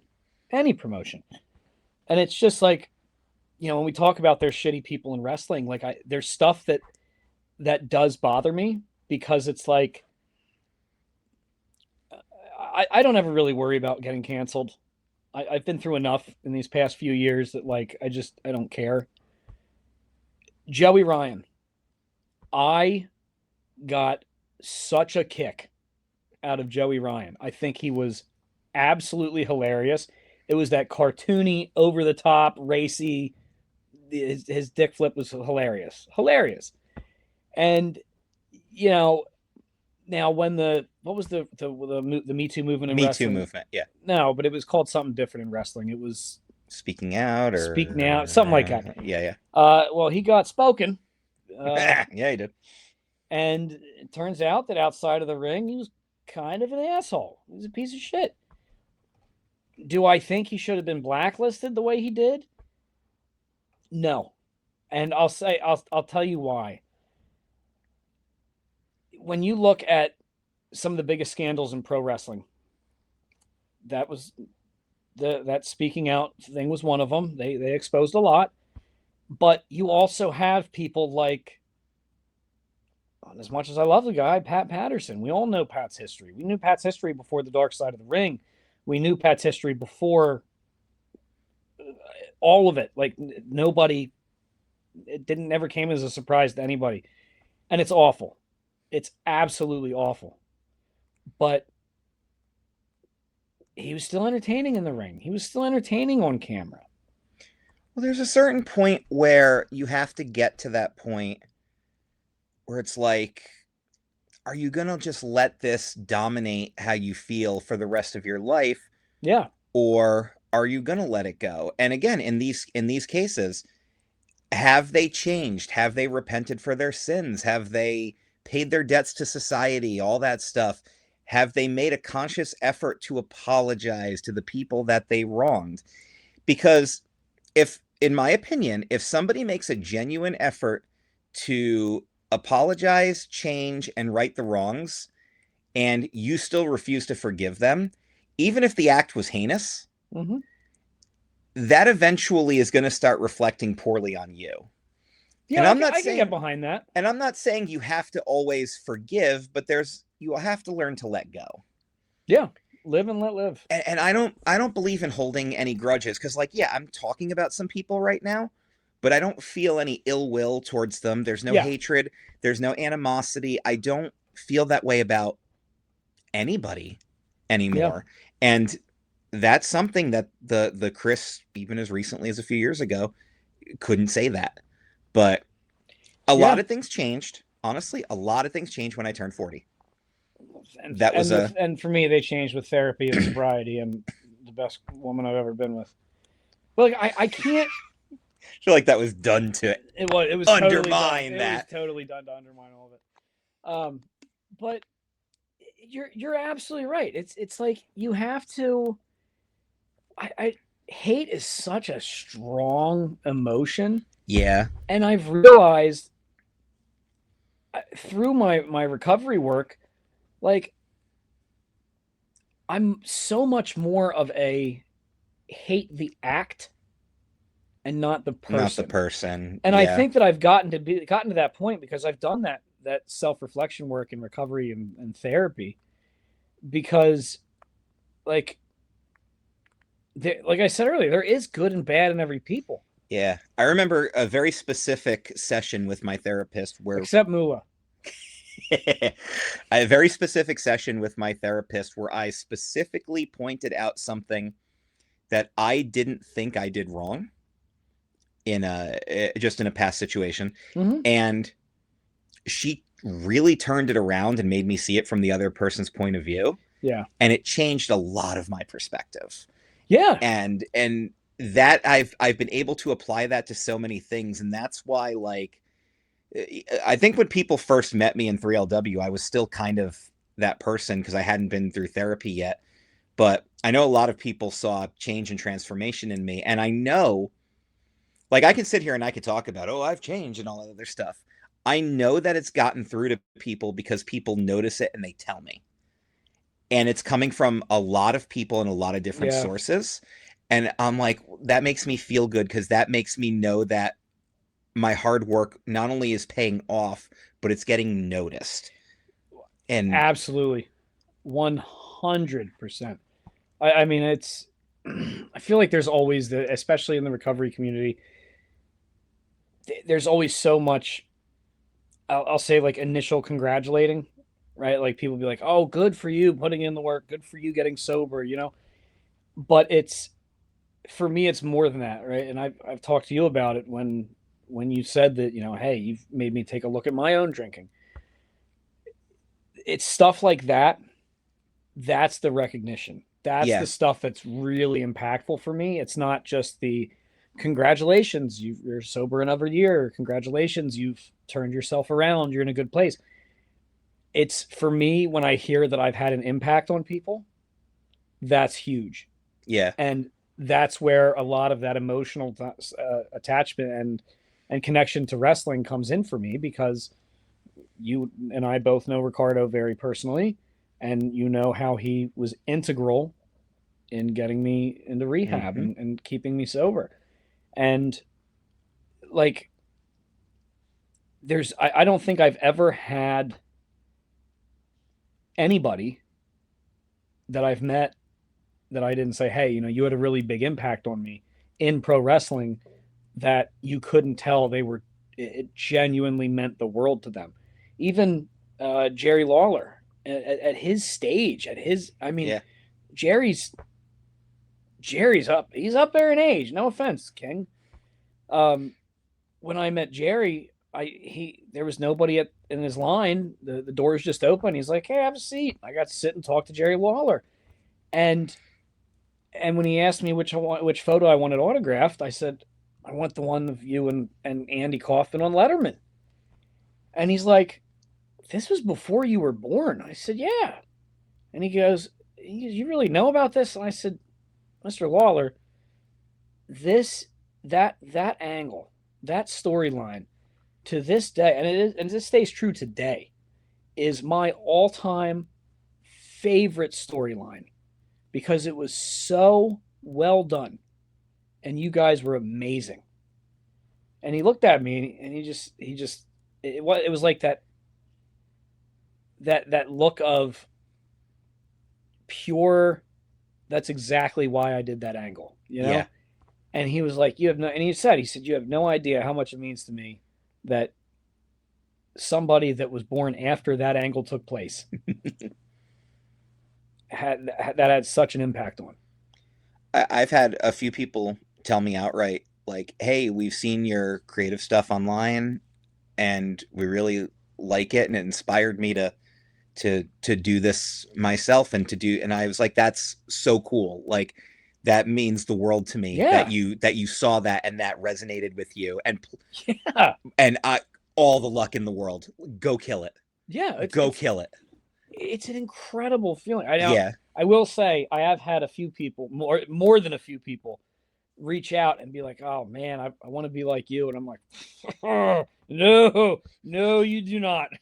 You want to, no, that's not the impact I want to have. Believe me, you do not want to be like me. I want to be Kyle when I grow up. No, try again, kid. I am flawed just like everyone else, if not a hell of a lot more. But you know how powerful I feel personally recognizing those flaws and knowing that I worked to do something about it? Oh, absolutely.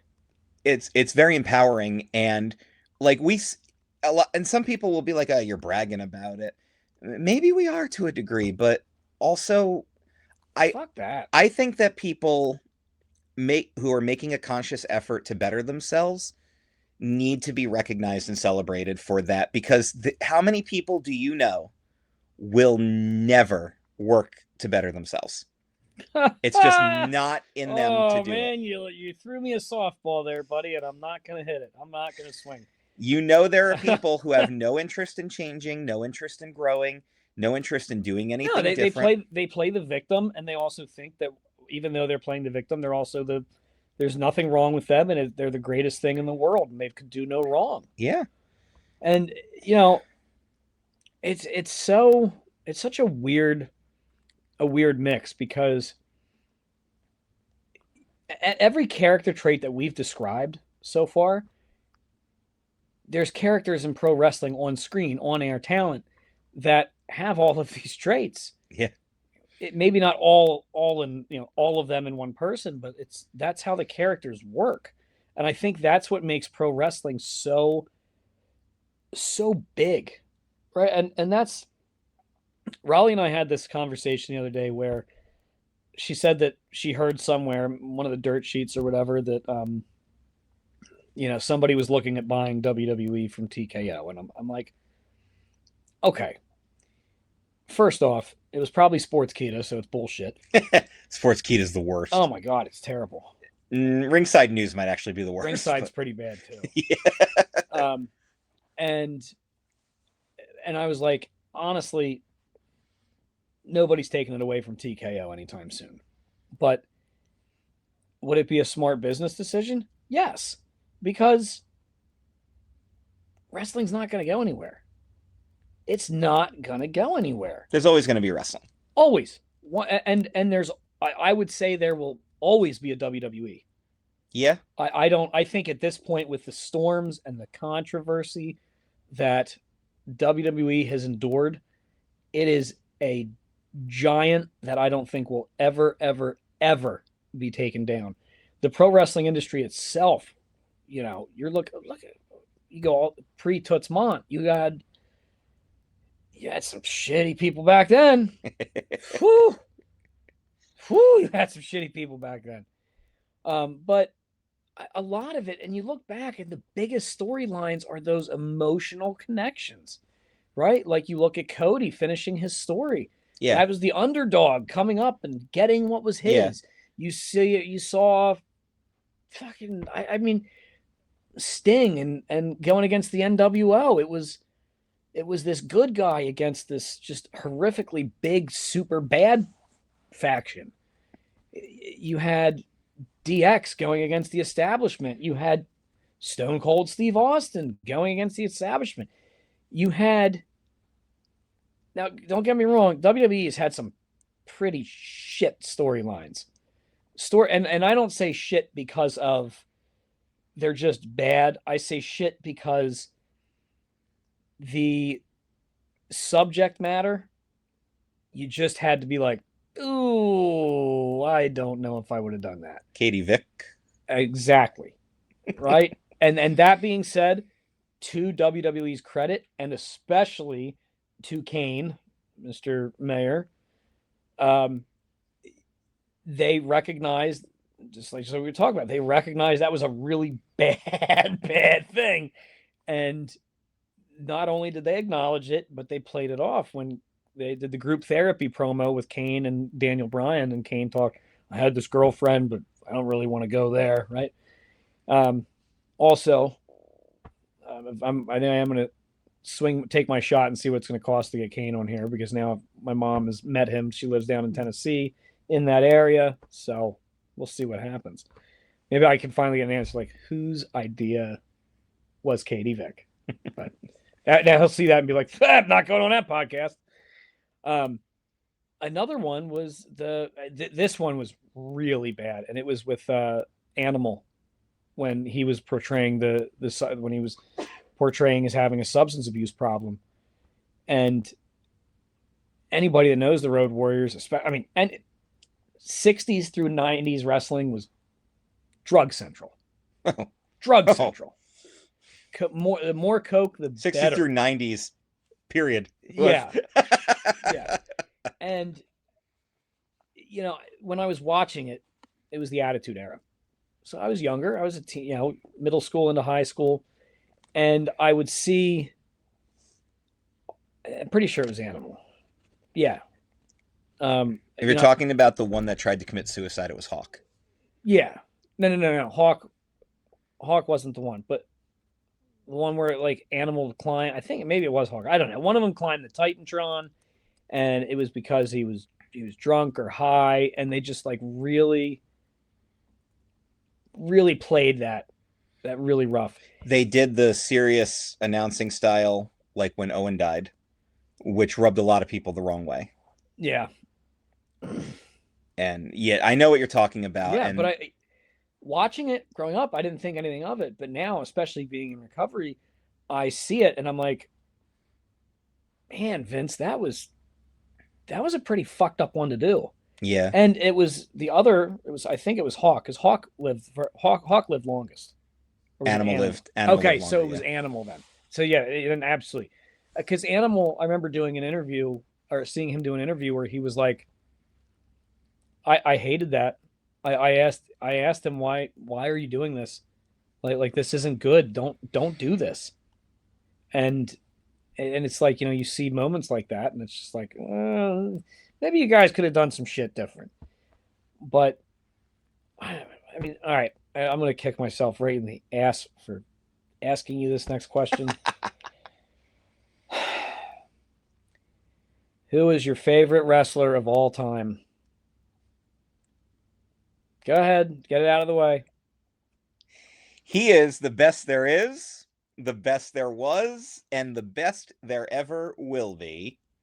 Bret Hitman Hart. I know I need to ask why, but I don't want to. Why? I'm glad you're having fun. Your hatred for him is just legendary at this point. Again, it's a meme. This is it. I've said it on the podcast. I've said it to you. As far as talent goes, Bret 100% is one of the GOATs. Mm-hmm. I will not ever take that away from him. But outside of the ring, it's the Goldberg stuff for me. And he was right. He had absolutely right. Goldberg at that point was unsafe. Goldberg didn't have the training that and Goldberg's admitted this. I'm not saying anything that Goldberg hasn't said.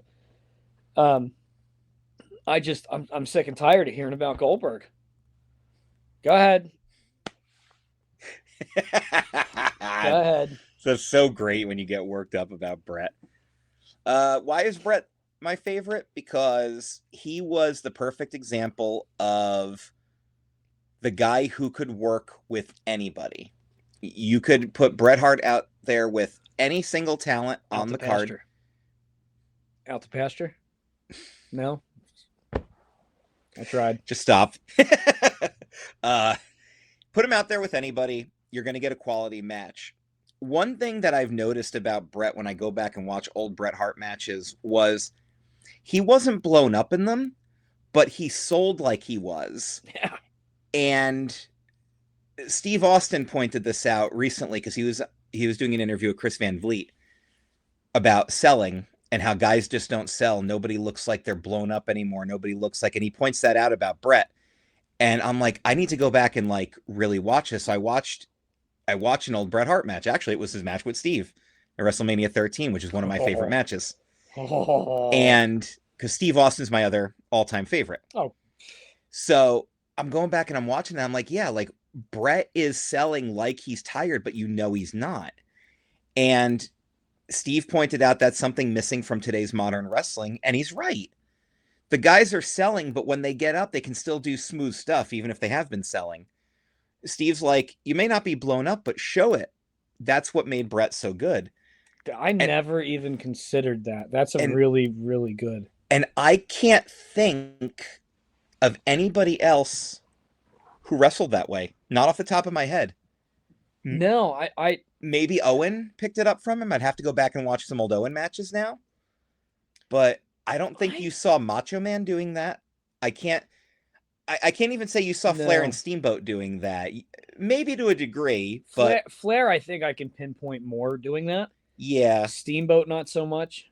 That's a hard mentality too, because you probably want to keep acting like you're going. It's the injury mentality, right? Yeah. When you're really hurt, you're not selling it because you're terrified that you're really hurt. Whereas if you're not really blown up, maybe you don't know how to work with it because you're not really blown up. Well, when you think about it, for those of you that are tuning in just to see me pontificate, and great word again, like I said, intelligent, or just trying to stalk me because I know I got stalkers out there. Blown up means like winded, right? Like out of breath, not really, struggling to continue, struggling to stay in the fight, getting tired. That's what blown up means. Correct. And You're right. I don't think I'm sorry. Steve is right. I haven't seen anybody be able to pull that off in a very long time. And it's a good point too, because people are like, oh, you got to check out this 6-star match. These guys went 45 minutes and they're doing all kinds of flips. That's it. New idea for the YouTube channel. And maybe the podcast. I am going to create my own own star rating system, the Kyle Slaymaker method. Dave Meltzer, eat your heart out. If I want good statistical history, analysis, and numbers, right here. Yeah. Right here. This guy right here. If I want somebody with that much knowledge to pinpoint dates and stuff for me, I'll go to Meltzer. If I want somebody to give me an opinion on a good wrestling match, I'm going to go to somebody else. The high five guy.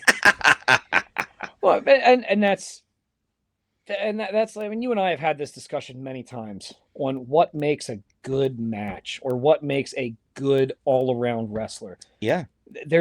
I think the GOAT discussion is bullshit because everybody's criteria is going to be different.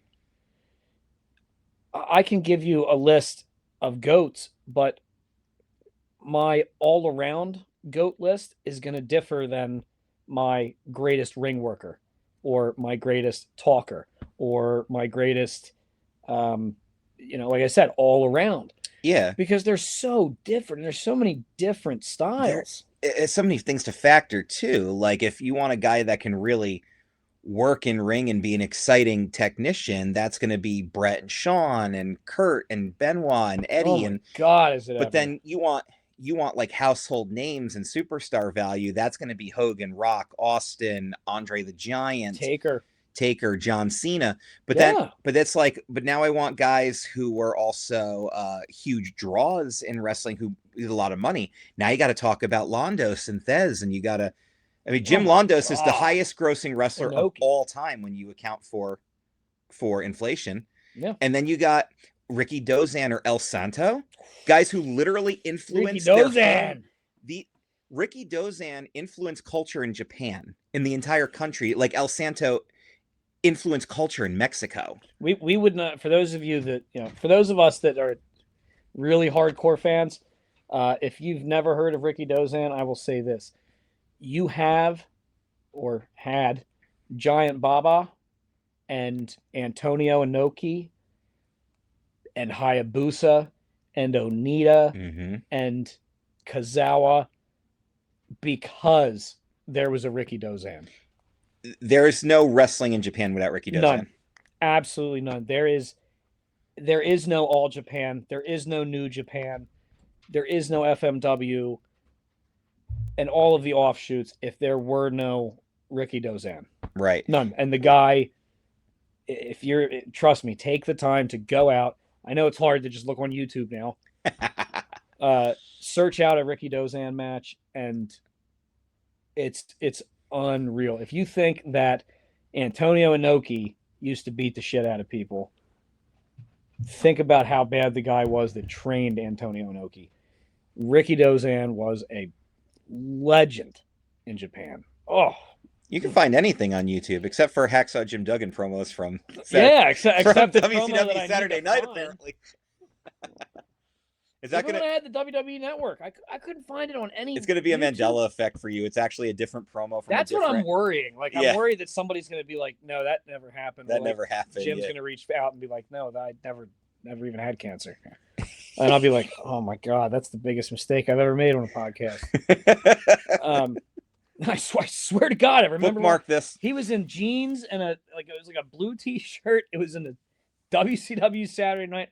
I swear to God. Bookmark it.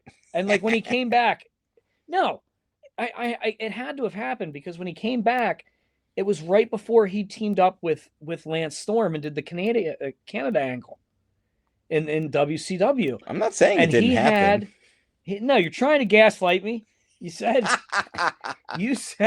that it's the Mandela effect. I haven't changed at all, Kyle. Yeah, see, you liar. I told you came on the show and you lied.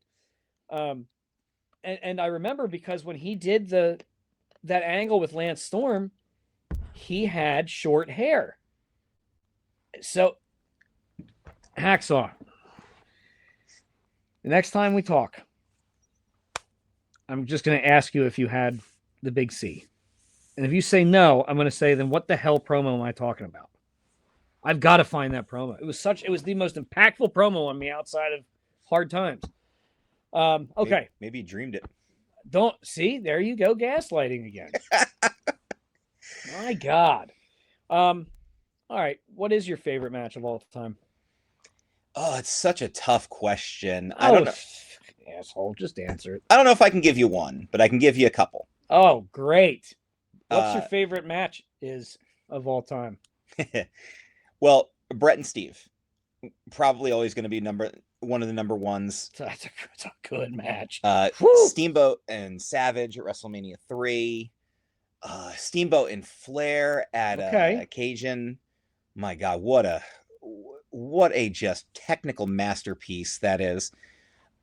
Eddie and Rey Mysterio at Halloween Havoc 97. The title versus mask. You want to look at one of the greatest showcases of athleticism. Kurt Angle and Chris Benoit at the 2003 Royal Rumble. Oh my God. That was a masterpiece. A match that just absolutely blew me away. I know it's cliche to say it because a lot of people have it on their list, but Undertaker and Shawn at WrestleMania 25. That was a great one. It was incredible. There was a I can't remember the specific Wrestle Kingdom it happened on, but it was basically one of the last AJ Styles Shinsuke Nakamura matches before they both left New Japan, and it's another one just blew me away. The athleticism, the storytelling, What about Okada and Omega? One. So I think they're good matches, Okada and Omega, but I think that Meltzer does them a disservice by hyping them up to be the greatest thing of all time, because he's putting them on a pedestal that I don't think is really fair. I'm not going to sit here and say that the match isn't great and isn't worthy of a 5-star moniker, but when you're going for that's good. But yeah, when you're going for 6-7 stars on a 5-star scale, it feels disheartening to me. Let me tell you why I think yes, but for different reasons, or maybe a different angle. So we all know Dave is Wrestling Observer, one of the most storied, legendary publications in all of professional wrestling history. His star ratings are also very well known, but it's like the GOAT. It's so subjective. It is so subjective. But when Dave gave that rating to Okada and Omega at Wrestle Kingdom, was it Wrestle Kingdom or Forbidden Door? It was Wrestle Kingdom. Sorry. Wrestle Kingdom. This is still New Japan. Yeah. When that happened, it elevated them so much, because take the star rating out of it. Fantastic match. Fantastic. And fast forward to AEW when Okada gets picked up and Omega gets picked up. It's like, for some reason, I don't know if this is more to blame about how AEW booked them, but the specialness isn't there for me. Like I remember I've seen Okada, I've seen Omega. I haven't seen them wrestle each other, and I remember seeing them and I'm like, oh my God, this is incredible. These two are some of the best to ever do it. Not just on the indies, but ever. And I'm not knocking either of them. I think they are two of the most gifted professional wrestlers of all time. They're older. That's true. Kenny's dealt with diverticulitis. Okada's dealt with various injuries. They are. Why don't you just call me a dickhead? They're not produced well. Yeah. AEW does not really have a lot of producing going on for matches. It's guys kind of just doing whatever they want. You're trying to bury one of the big three, Chris? I'm not telling you anything that I haven't heard from people who have been there. Look, I have said this to you, and I think I may have said this on the podcast. I just want to see good wrestling. I don't give a rat's ass about storyline. I don't care if a person's a heel or a baby face. I just want to see you doing good work as whatever you're supposed to be. Yeah. And if you can get me into a match so deep that I can forget that it's scripted, or maybe that's not fair because I always know it's predetermined, scripted, whatever. You're lost in the moment. It doesn't matter. Yes. If you can get a match and have it in front of me where I am lost in the moment and I am so drawn in that I feel like I'm truly just a fan at that point. Yeah. That is something very, very hard to do with me. Yeah, I agree. I have issues with that too. It's hard. It's very hard to watch matches and just be a fan and not be analytical about everything in it. And that just comes from my experience. Exactly. But when I do catch myself being a fan again, it was a relatively recent match a couple of years ago. It was between Andrade Almas and Johnny Gargano in NXT. Oh my God. And I remember just those names alone. I remember getting lost in that match, edge of the couch, like I was fixated on it. And I hadn't felt that way in a while. I don't want to say the last time because there's been a lot of events since this one took place. But when South Philly's Finest won the titles at 3LW, that for me was one of the most recognizable moments where I went back to being just a fan. And I had I didn't even have a slight even notion about how the match could end. I always try to stay away from all that shit, right? Yeah. Because especially online, because I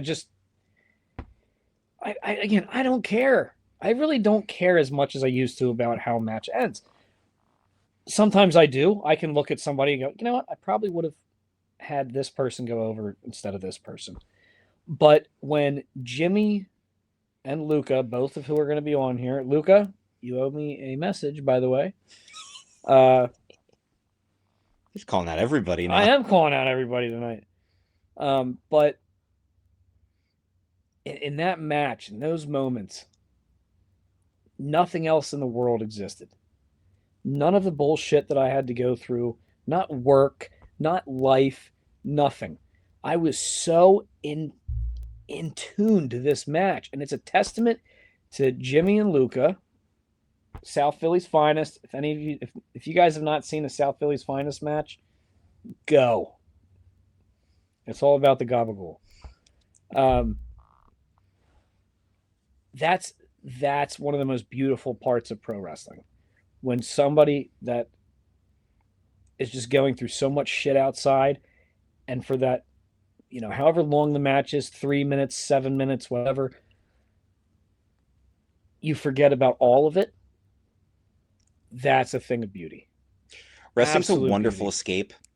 It is. Let's backtrack just a little bit. Earlier this year, January the 5th, first day back at work. I'm just came off of a nice long vacation, and now I have to get back to reality on a Monday, and I am just, man, we are so busy, and but the day's also going slowly because I've been off work since the 23rd of December, like just terrible. And that night, I watched CM Punk versus Braun Breaker on Monday Night Raw. Holy shit, was that good? One of my top 5 all-time favorites in CM Punk, and one of my absolute favorite rising stars in the business right now. Oh, man. And nothing else. The next big thing. Yeah. Brock. Nothing else that day mattered. No. I was a fan. In that match, I was a fan because I was just so into it. Because it was and I know you said you prefer good wrestling to an angle, but I'm an angle guy. Mm-hmm. And it was a perfect angle. Is Punk actually going to lose his title? I was praying. Is Braun Breaker going to be the guy? Is it going to... Everything is set up. It's the Netflix anniversary. right? Because January 6th last year Honestly, to that was the best part of the show. January 5th this year. So you've got the tie-in, you got your dates lined up, you've got the guy who can do it, who's been built to do it, who is capable of doing it. Oh yeah. And you know there's going to be people getting involved, but you don't necessarily know what's going to happen. And you just get hooked in the moment. And you're like, okay, well, yeah, obviously somebody's going to back Punk up and everything, and it just led into it. And I was able to lose myself as a fan. And then the very next week, Monday Night Raw, January the 12th, AJ Styles and Gunther. Yeah, that was great And too. I'm a huge Gunther mark. I love Gunther. And again, just I was just into it. Like, I was enjoying these matches for what they were. Nothing else mattered in that moment. It didn't matter that it was Monday. And that's another match that I lost myself in. Yeah. And because it was because of how good they built that match. Like, I remember at the end of it when Punk got the 3 count, I jumped up and I was like, damn it. I was like, man, this would have been the perfect time to give this boy the belt. But you just got emotions out of that match. Oh man, did I ever. And that's the best part of it. That's the fun stuff. All right, well let's get into some closing questions here. Okay. Because I know you're waiting for some of them. I know you got some good stuff here. Yeah. There was somebody else I was going to bury on here, but I don't know if we'll have time this week. You even know. Oh, well, luckily you're only 10 minutes up the road. All right, there it is. Okay. Hit me. What does hope mean to you in a business full of hard times? There's always a light at the end of the tunnel, no matter what. The water is very deep and you can really feel like you're drowning, but you can still see the surface. You can get there. No matter how hard things are, everything is temporary too. Every feeling is temporary. Every emotion is temporary. Bad times don't last, but bad guys do. But yeah, you Diamond Stud, Razor Ramon, Scott Hall. Yeah, you can feel like you don't have an out, you don't have an escape. Things are not getting better, but they will, and they can. And sometimes the hardest thing to do is to ride the storm. But sometimes that's the only thing you can do. Mm-hmm. But ride that storm. Storms don't last forever. The most intense hurricanes, tornadoes on the planet don't last forever. I like it. I approve of your answer. Thank you. Your stamp of approval means everything to me. This is going to be the first high five guy star rating for an answer. I do a scale of 1 to 5. Okay. All right. I have a much stricter criteria for my stuff than Dave Meltzer does for his. You got a 1 1/4, so congratulations. Thanks. You're welcome. 1 is the best, right? You really no, it was a great answer, but I need GFY. I need perfection, sheer perfection. Go look in the mirror. That's all. See, now that was a 5-star response. That was a 5-star response. I'm proud of you, buddy. Okay. I always like answers to this one. What does heat, hope, and hard times mean to you personally? Well, you're going to go through all of it. You're going to go through the heat, you're going to go through the hope, and you're going to go through the hard times. Everything that you go through, everything negative that you go through in life is going to prepare you for the positives, whether you realize it in that moment or not. Mm-hmm. Everything will. No matter, you go through, we talked about this earlier, losing friends, cutting people off. It's necessary for you to grow and to expand and to focus on other people, to convert that energy. That's what that means to me. Because I can't waste energy on somebody who doesn't care if I wake up tomorrow. Fucking A. That's good. I can't waste any energy on that person. That's good. They need to stay over there. I'll stay over here, and we'll stay out of each other's way. I like it. Okay. What needs to start, stop, and change in the industry? In wrestling, you have to do one for all 3. Okay. Start, stop, and change. Okay. We need to start treating each other better. I know people say we do that anyway, but we as an industry need to work more together in a business that is so driven on individuality. We need to continue to really start recognizing more team efforts. And I think the business has made a lot of strides going that direction, but obviously there's still work there that needs to be done. The more that we recognize that this is a team, the better off everybody's going to be. Your job on this card might be to go out there, wrestle for 3 minutes, get completely squashed, and have no offensive moves whatsoever. Mm-hmm. That might be your job that night. You need to go out there and you need to sell your ass off, because that's what the promoter wants out of you. If you don't, someone else will do it for you. And I've watched that happen right in front of my eyes, where somebody wouldn't do it, so somebody else got that opportunity. And rightfully so. Yeah. So that's something that needs to start. The more team-focused individuality. Be confident in yourself. Please, by all means, be confident in yourself. And but accept that team mentality. What needs to stop in professional wrestling? No more pedophiles. That's always a good thing. No more abusers. No more of this. Get them out of the locker room. Stop taking money from people. I won't say this promotion's name because I like people there, but I know a promotion that is taking money from a guy who runs a gym for women aged 1 through 14 so he can teach them gymnastics and be hands-on with them. Oh, it is the creepiest thing I've ever heard in my fucking life. And he sponsors women to wrestle that are like these call girls to do this erotic shit that has no business in professional wrestling. You want to do porn? Go do porn. Get that shit out of professional wrestling. Women in professional wrestling need to be respected and they need to be protected. And I will go on record by saying, you fuck with the women in this industry, you fuck with me, you fuck with Kyle, you fuck with a lot of people. And we've had it, and we've heard enough stories where that shit's going to come home to roost for a lot of people. I agree. So if you've been shitty in the past, own up to it now. Do yourself a big favor. Own up to it now and apologize. Do it now. Right now. Because if you don't, you'll get called out and you'll be the next one kicked out of the locker room. And once you're out of that locker room, we need to stop letting these people back in until they've truly repented. I agree. 100%. What about change? You forgot change. I didn't forget change. Yeah, you did. I'm saying you did, so you did. Okay. Well, you are the cerebral one here. Some would say the cerebral assassin. Who would say that?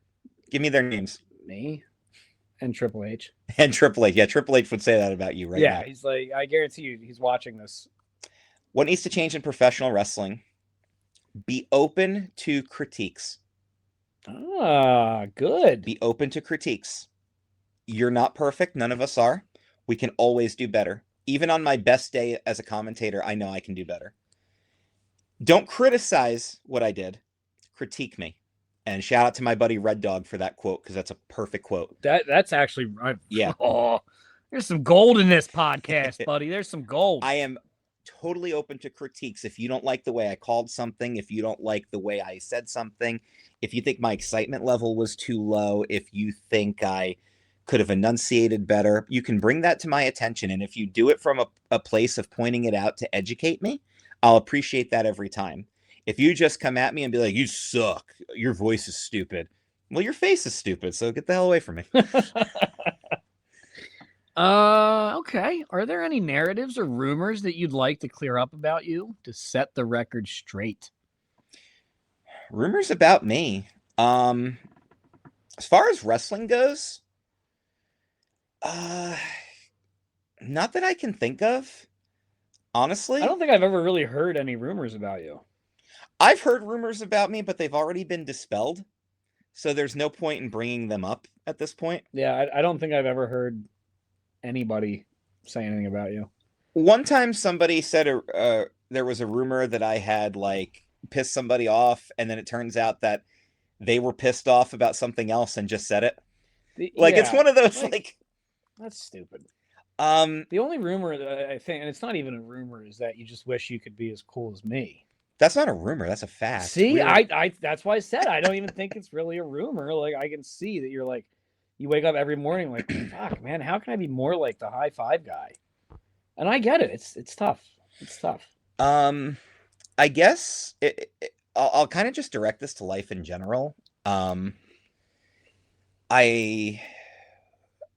genuinely wish the best for everyone. I know it's not really like a rumor or something, but I think people have a misconception that like once you kind of push people out, like I kind of mentioned it earlier, once you push people out, like even my worst enemies, even the people who like really bullied me, I genuinely hope that they have changed and they've grown as people. And if you've ever heard a rumor that I don't care about you, or I don't like you, or I feel a certain way about you, all you have to do is let's have a private one-on-one conversation. I've had the same phone number since I was 19. I've had the same email address since I was 17. Jesus. I'm on all the social medias under my real name. Yeah. I'm not hard to reach. If you have ever wanted to quell anything between us in any capacity, regardless of whether the statute of limitations have expired on it, hit me up, because I may have wronged somebody and not realized it. And that's part of my personal growth journey. So if there's anything you want cleared up, message me privately, and we'll clear it up. Good for you. I love it. That's it. I know it. People, I'm the same way. It does open up to a lot of vulnerability, but I'm finally at that emotionally healthy state where I can handle it. So we can chat for hours about all the things I've ever done to do you wrong. And what I learned in therapy was listen, respect, and then address. Beautiful. I like it. All right. Very last question.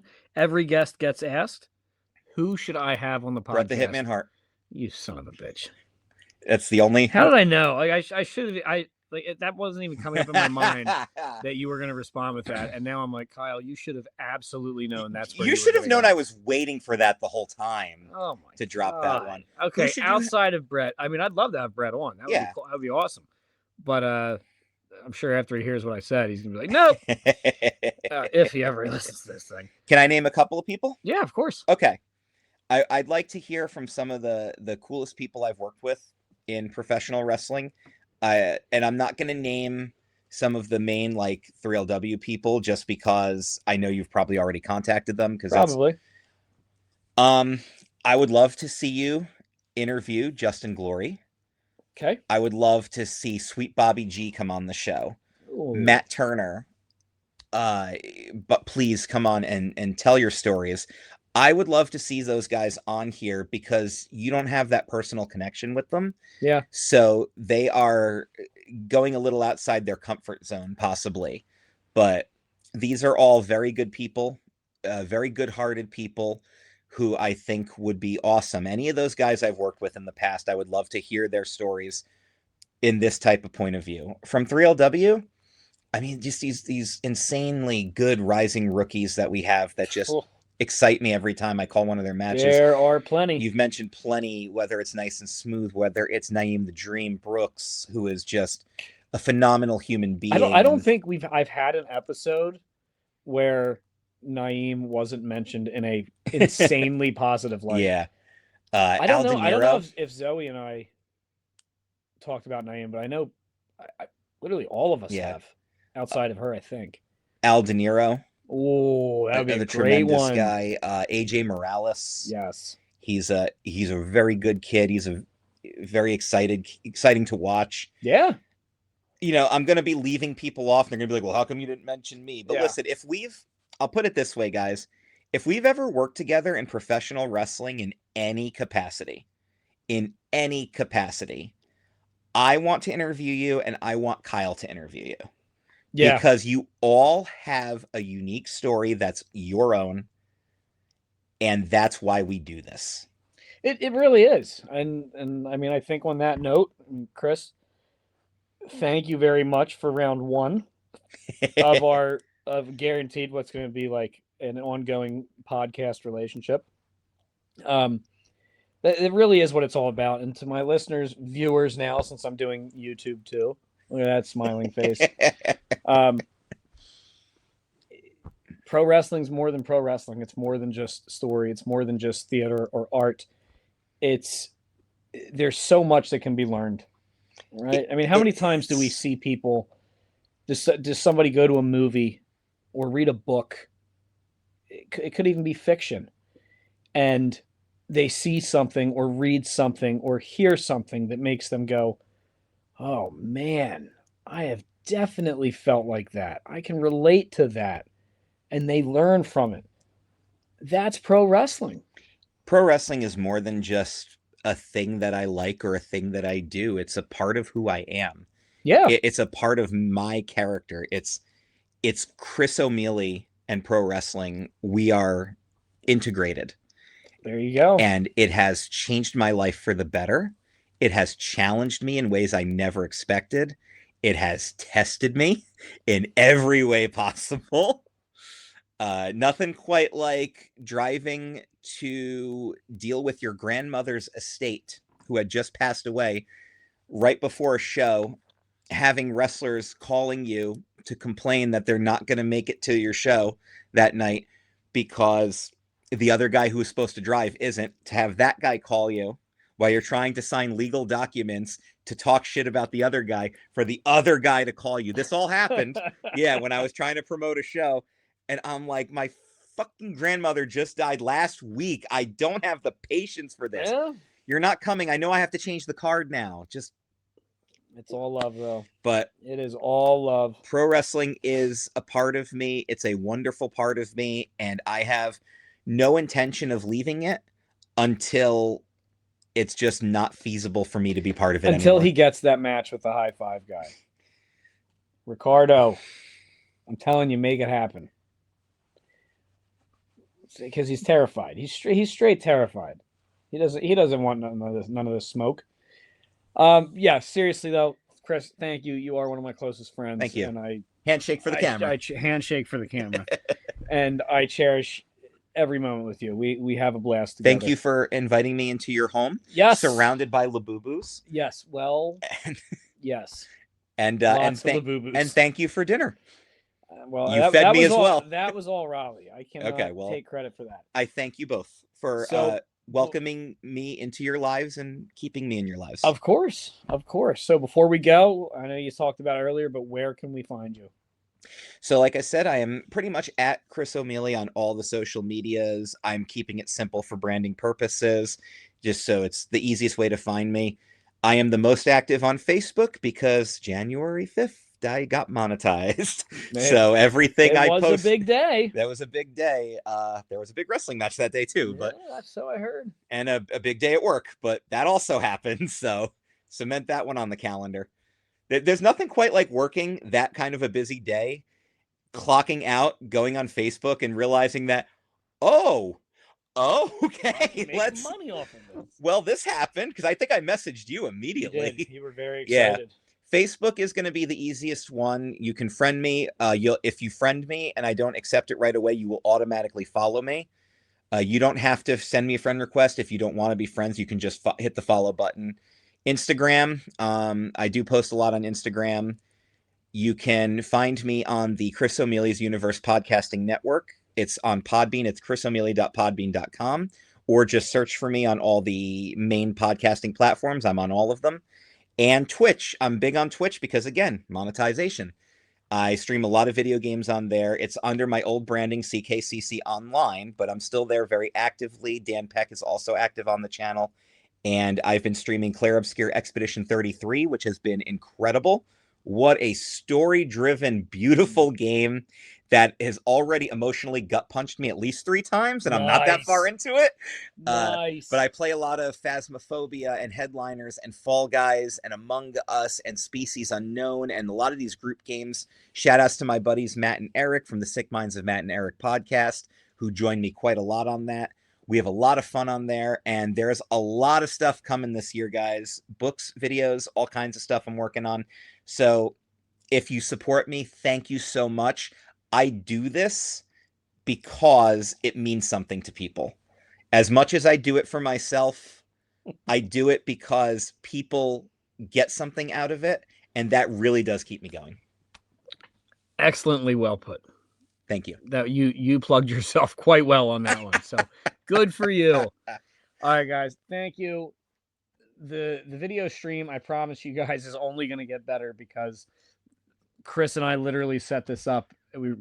I had no intention of this being an in-person We jerry-rigged this pretty much on the spot. Yeah. Definitely jerry-rigged this on the spot, but we had fun. Yeah. Yeah. Tune in next time.